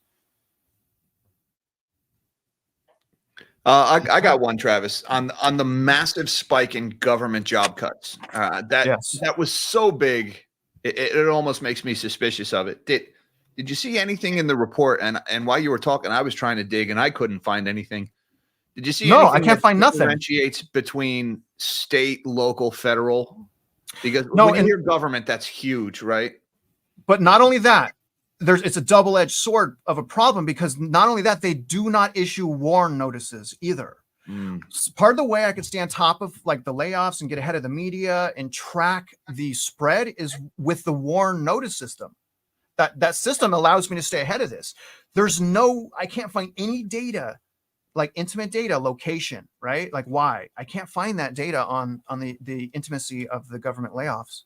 So unless I'm other than the school missing teachers. Something, the schools is kind of where I'm going. Like unless there's some big military program that's going on, the only thing I can think of is in the last year or so, we've had a lot of schools. The COVID additional funding went away. And enrollment is way down because we're not having enough babies and because homeschooling is on the rise big time after the vid. And so there are stories out there of a lot of teachers being laid off. And I'm wondering, is that responsible for the surge in government numbers? No, because you see that they had this many layoffs in 2023, 8126. So when we go to the government section, we don't have 8126, we have 1679. So that would imply that they are not using that data in these numbers. Would you agree? Yeah. So that's interesting. That might be a thread worth pulling on, finding out what are those jobs that are going away. And the other thing I would point out is this is just job cuts. So this is not a net change in the number of jobs, right? This is just a number of jobs that were cut. This could be offset by some new program somewhere else, or more than offset by some new program somewhere else. So that's an important distinction to keep in mind as well. Yeah, good stuff. Good stuff. Good questions, Melody. Well, I was just going to comment that, so, I think Amazon can say that it has plans to keep that 250,000 number, but that 250,000 number didn't save us last year either. So, I mean, I think, again, that's just another narrative to come out and say that the economy is not doing as badly as one would think. I mean, come on. Seriously, what do you guys think about, and even to the viewers, about the massive differences in narrative? It's like someone is clearly lying. And I think that we have to accept we're not going to know the answer. And I think that's important of who it is and why. And we just have to kind of stay grounded in the questions and then make the best decisions we can. And like you said, I say, like the triangulation of the data. And so we look at this and we say, well, we know something's going on. We don't know exactly what it is. And then, try best to make decisions from there. And I know that's really hard. But go ahead, Jack, what were you going to say? So the easiest way that I've been able to tell that a lot of this narrative of the strong labor market has just been hype and BS and politically motivated garbage is just look at the price, right? Because price is a function of supply and demand. Price is not a function of hope. It's not a function of good intentions. And for the last 4 years, the price of labor has not kept pace with the price increases of everything else. Right. Life got way more expensive than our time did. All right. And if our time was in short supply from an employer standpoint, if our time was in short supply, then the price would be rising. It would be rising faster than other stuff. And it's not, or at least for most of the last few years, it hasn't been. Now, in this most recent jobs report, wages rose 4%. That's year over year. That's higher than the current pace of consumer prices rising. So for the last couple of months only, we've actually seen wages going up faster than the cost of living. But that's after majorly lagging the rise in cost of living for several years. So the wage increases, I think, is more a function of supply leaving the market because people like the strikes at Boeing and the ILA and the airline pilots and the UAW and the UPS drivers, they're saying, screw this. I'm not working for the same wage I would 4 years ago. Pay me what my cost of living has done. And so wages are playing catch up here. I don't think that's a function of strength in the labor market. I think it's a function of people just being pissed off and refusing to work for the same wage. And as we've seen, like Travis mentioned earlier in the show, when we get those big raises, layoffs soon follow. So I've been highly skeptical of this narrative about the health of the labor market for some time now. I remain that way. And there's just so much data out there that just doesn't pass the sniff test when it comes to some of these government reported numbers, like that part-time job thing that you started the segment with, Travis. And I'm sorry I jumped down your throat like that, but no, I'm glad people got to realize how ridiculous that assertion is by the government. I honestly, and I think it's ridiculous trying to figure out what they're doing, because in my head, in my mind, with all of the proof and the continuous lying and fraud manipulation, this is not a function of what you were just saying, people getting tired of this. We've been tired of this. This is a function of election. This is a function of election. If most of the job growth is from the government and the current administration wants to get elected again, then they certainly have at least the ability to manipulate these numbers. Again, most of the job growth, you said at the beginning, is the government jobs. So if I want to manipulate real household income, I could give those people a job, show their salary, and then fire them. Oh yeah, that's right. That's what the data says. I'm just saying, man. I mean, this is all about election in my mind, and it's all about deceiving us and keeping control over us. And maybe the elections is an illusion of choice. I don't know anymore. Got him. Right. No, I'm just. I can't follow that. Right. Sorry. Your turn, Melody.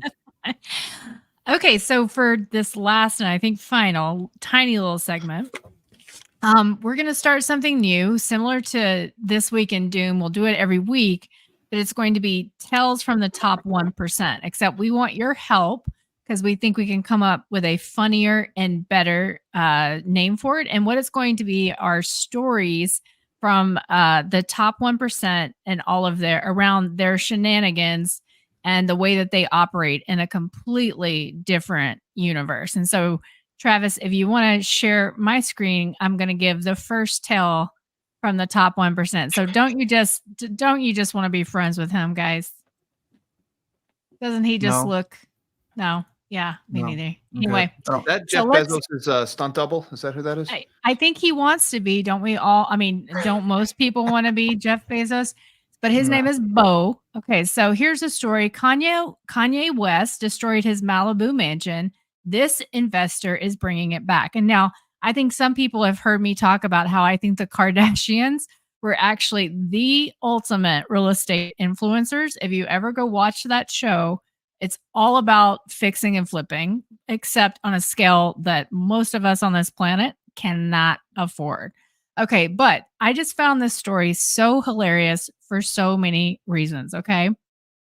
So this guy, Stephen Bo Belmont, purchased this wrecked mansion for $21 million from Kanye, and he lowballed him. He got it down from $36.3 million. And I'm like, okay, who is this a-hole? Well, the funniest thing about this guy, so first of all, look at this monstrosity. Like, I mean, doesn't that look like a concrete blob? How much money did he spend to write myth on the pillars? I wonder. That's good catch. Good catch.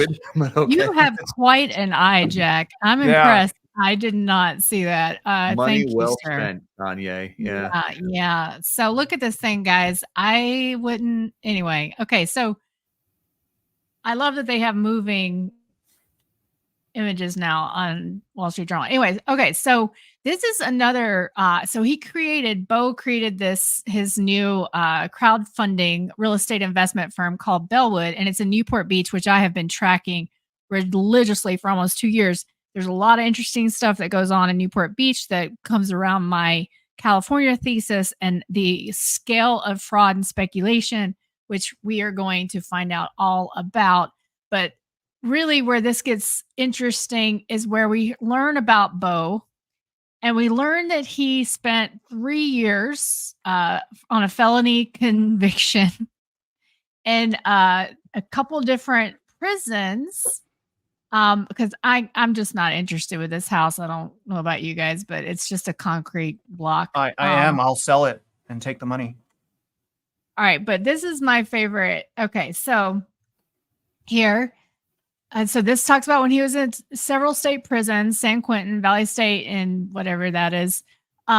He got a degree from Coastline College while he was in prison, and he dabbled in real estate after word traveled that he had experiencing flipping homes. Next thing you know, I'm being called into the warden's office, and he's asking me about his rental portfolio. Oh my God, this is like Andy Dufresne meets HGTV, right? 100,000. And for whatever reason, I feel like I'm the only one that gets this whole joke. Like, Can we I get just Morgan Freeman in here. Someone, please. right. It's a great movie. Great movie. We can't afford It Morgan is such Freeman. a great movie, but you can tell you're at the top, right? When the warden Right. is concerned with his rental portfolio and he's bringing this guy in. And I mean, this says everything about where we are right now. He's selling a crappy house. He's a convicted felon. The warden let him come in and help rent his work on his rental portfolio. And so less than a month after leaving prison in 2018, Belmont launched Bellwood. And I bet you he had some funds from inside as well. Wouldn't you think? Look at this, guys. Well, who on what planet would pay $21 million for this? What happened? It's still happening. He's flipping it right now. Do we He's know flipping it. what possessed Kanye to destroy this place, to just gut it? I don't have any idea. Maybe what we shouldn't try to put Right. ourselves in. I got some ideas. I have some ideas. I'm pretty sure I know why. You don't want to know what I have You to say. do. Well, hold on. Let me just say, so Bellwood currently owns more than a dozen homes in Los Angeles, including the former home of singer Bill Withers, which is it brought for $3.7 million in June. So what do you think is gonna be left of Bellwood in about a year? Takers? Oh man. Okay. Yeah. All right. Go ahead, Travis. No. Oh wait. What? Nah. You mean why would he do that? Why would Kanye do that? That was Jack's. Yeah. Oh well, I'm not gonna. I mean, I'm not gonna go there. It has to do with the Anunnaki and ancient civilization and the pyramids. I'm just not gonna go there. Guys, Travis, I'm sending you one of these. I'm sending you 10 of these, Travis. Okay. Yeah. So anyway, I forgot why this was also interesting, because guess whose house it was before Kanye bought it? Sachs. He's a Weiland? No, Sachs. His first name. I think he's a big tech investor. Todd, was it you, Todd? Richard Sachs? No. Who is he? He's a big donor. He's a big political donor. I can't remember for which party, but anyway, there's a thread there as well. We don't have time, but anyway, this guys is your tale from the top 1%. However, we would love for you guys to kind of put in the comments any suggestions you have for this segment, because basically, we live in this time of uber wealth inequality, and they just don't live like the rest of us. But I think it's important for us to understand how they live so we can understand the mentality and kind of what is often what's happening in the halls of power. So that's it for the segment. Did you see this, by the way, guys? What's that name? What's her name again? What's her name? Candace Owens. You guys know Candace Owens? She played a video of Tupac. I watched this morning and I've seen this video already, when Tupac, like the rapper, right? The gangster rapper. Yeah. He went to poetry school. And so they have him in poetry school in like a tutu, being very soft. And her premise was, in showing this clip of Tupac, was it was all an illusion, you sons of, like he was a young kid. He saw that he acted a certain way on Juice, and all these gangsters loved how he was acting. So he became that person he was acting. In other words, it's all BS. Sorry. Gotta love it. Yeah. Yes. Jack. All right. Melody, I just love the story about how the guy was called into the warden's office. It's amazing. straight out of Shawshank Redemption. It really Gotta is. love it. Yeah. Yeah, it was amazing. It's so funny to me. And just the fact that this was 2018, like this mentality had already set in for the speculation. COVID just gave it a boost and it went nuts. Morgan Freeman is going to narrate the rest of my day. I mean, it's just going to be in my head. My whole inner monologue is going to be in Freeman for the rest of the day, thanks to this. It is one of my favorite movies. Yeah. It's so good. What about this, Melody? Look at this one. The Rich and Shameless. We looked at that one early. Oh, you did? Yeah, we did. Yeah, that somebody already has that one. We liked it. It's excellent. Jack came up with The Rich and the Ridiculous, but that one was taken too. So, but I just like stupid a-holes with too much freaking money. I don't know. Yeah, I mean that. Keep it simple. That could be it. But yeah, please, guys, make your recommendations because this is as much for you as it is for us. So we'd love to know. But I do think it's important. Really, these stories, they tell you a lot about where we are in. Oh, that's a good one. Life imitating art in the cycle. So. Okay. I think we got some super chats as well. Jack, if I'll throw them up for you, and Melody, if you guys want to. Here's one. Yes, thank you, guys. Thank you, Charlie. I appreciate the super sticker, Charlie. He sent the pear. I hope that's not me. The pear-shaped #1 there. Although, yeah, I have kind of let myself go. I hurt my back and I haven't been in the gym in a couple of months. So, yeah, that's me. That's me trying to. Charlie. Thanks, Charlie. I appreciate the super chat and the support of the channel. Also, Steve Pellis, am I saying that right? Or is that like is Gigi going to smack me for that? It's Pages or, with the 2 L's. That's the Latin. I think it turns into a Y. I don't know. I don't get out much. He says, Travis, make a video about your solar generator setup. Yeah. Well, no, but let me respond to this if I can. I'm not going to do that, Steve. But let me tell you guys who Steve is because I want you to know, Steve, that you helped strengthen us. Okay. Steve is an appraiser and I've been getting your email, Steve. And you guys know, we've been following the property taxes, the overvaluation and all of these types of things. And Steve has always been like, Travis, it's about a mass appraisals. That's how they generate assessment value, through mass appraisals. And so last night, and this is why I want to say this, and I'm so sorry, I don't want to, but last night I figured out, where the way that they're able to calculate mass appraisal assessments. And essentially, Steve will probably confirm, and this is through the municipalities and the Central Appraisal District, State Comptroller, they use a software program. They're not even using, and here's the thing, this software program that they're using to do mass appraisal assessments, you can change the inputs. And we've found, and the thing is these software programs have user like timestamps, so they can find out who's changing these inputs. And the reason that's important is there's people that go out on the assessment process to determine what certain values are. So like, here's the value for a room, it's going to be 5,000, or here's the value for square footage, it'll be like $50. And what is happening is the workers of the State Comptroller and Central Appraisal District are overwriting those inputs, changing the inputs. So it could be, instead of $80 a square foot, it's $80.25. And when you change it 25 cents and you have 500,000 properties, that 25 cents starts building. And so the thing is, Steve, I just wanted you to know that thank you for leading me down that path, because I have started investigating those software programs, and I have found that those software programs are an illusion of legitimacy 100%, and they are not following USPAP. Anytime you can put a budget in when you're trying to determine value, then that value determination is bias. But thank you for the super chat, brother. Appreciate you. We got one more from MJ. M&J, I think she's naming the segment there, coming up with a proposed name idea, Dirtbaggery University, or DBU, nice. If you're in a hurry. Yeah. What would the mascot of Dirtbaggery University be? Maybe Bo. The Bows? The guy.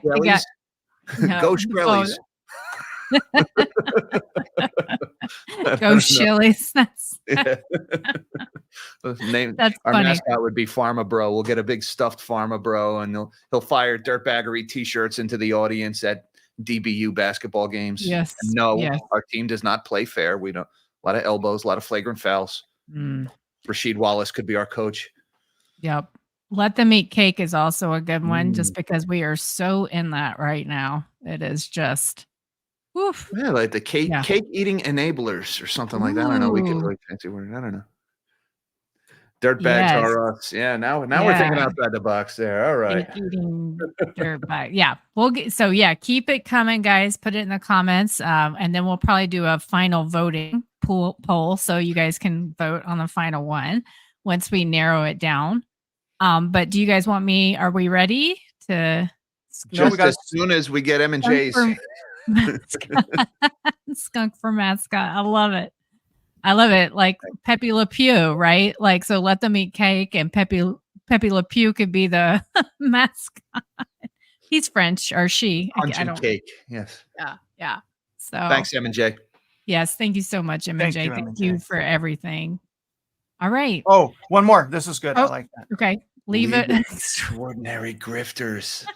I like we'll that have to get Sean Connery to narrate that segment. Oh, we lost him this year. We lost him this year, man. Very sad. Very sad. He will be missed. Yes. He didn't leave anything to his son, by the way. That was interesting. Okay. All right. We good? Okay. Yeah. All right. So I just want to mention one more time again, we've put in the show notes, and you have done that, right, Travis? You've put in the show everything's notes. everything. Yes. Okay, so we've put in the show notes multiple ways that you can contribute to the relief efforts here in East Tennessee and North Carolina. That's primarily where these two sets of funds will be deployed. And the XRP address, that's a wallet, but don't send anything but XRP there, or it will not arrive and you will never see it again. And so that community has been super gracious in reaching out and trying to set some amazing things up. And then, if you just want some information about local organizations that you want to talk and vet them directly, which I totally understand and encourage, you can email us at doomersnewsnetwork@gmail.com. And I can give a list of those local organizations and contact information. Local organizations like Care and Share in Unicoi County, Tennessee. You can Google them as well. And then if you are signed up with Fidelity and Vanguard and you only kind of contribute through that, Samaritan's Purse would be my recommendation in that regard. So however you want to give, and if you can't, just with your support, and just maybe even being moderators out there on social media when all of the craziness is happening, just helping people that are trying to get the message out there, because it was a bloodbath out there last week. I'm exhausted from it. I think I'm recovering from two things. One was the event, but the other was just trying to get information out there while being attacked, with partisan politics and all kinds of stuff. And of course, as well, it's the fog of war. So, but please check out those show notes if you'd like to give or can give. Okay, guys. And then I just want to say, as always and every week, thank you so much for the support. I love this community. I love that we're so active in the comments with our great moderators that really shepherd that discussion. This is the happiest I've been all week. I guess I should say that. So it's lifted my spirits, and I hope that even though people call us doomers, we're actually lifting yours, because what I think we do for you guys is, or at least for me, it makes me not feel as isolated and alone as I do sometimes, because my mind can handle questioning these things. So, but thank you so much for your support. Thank you for joining us. We will definitely see you again next week, and we will start, getting some good coverage of actually the relief efforts here as I go out into the field. We'll share that with you. But thank you so much. And just always remember that math matters.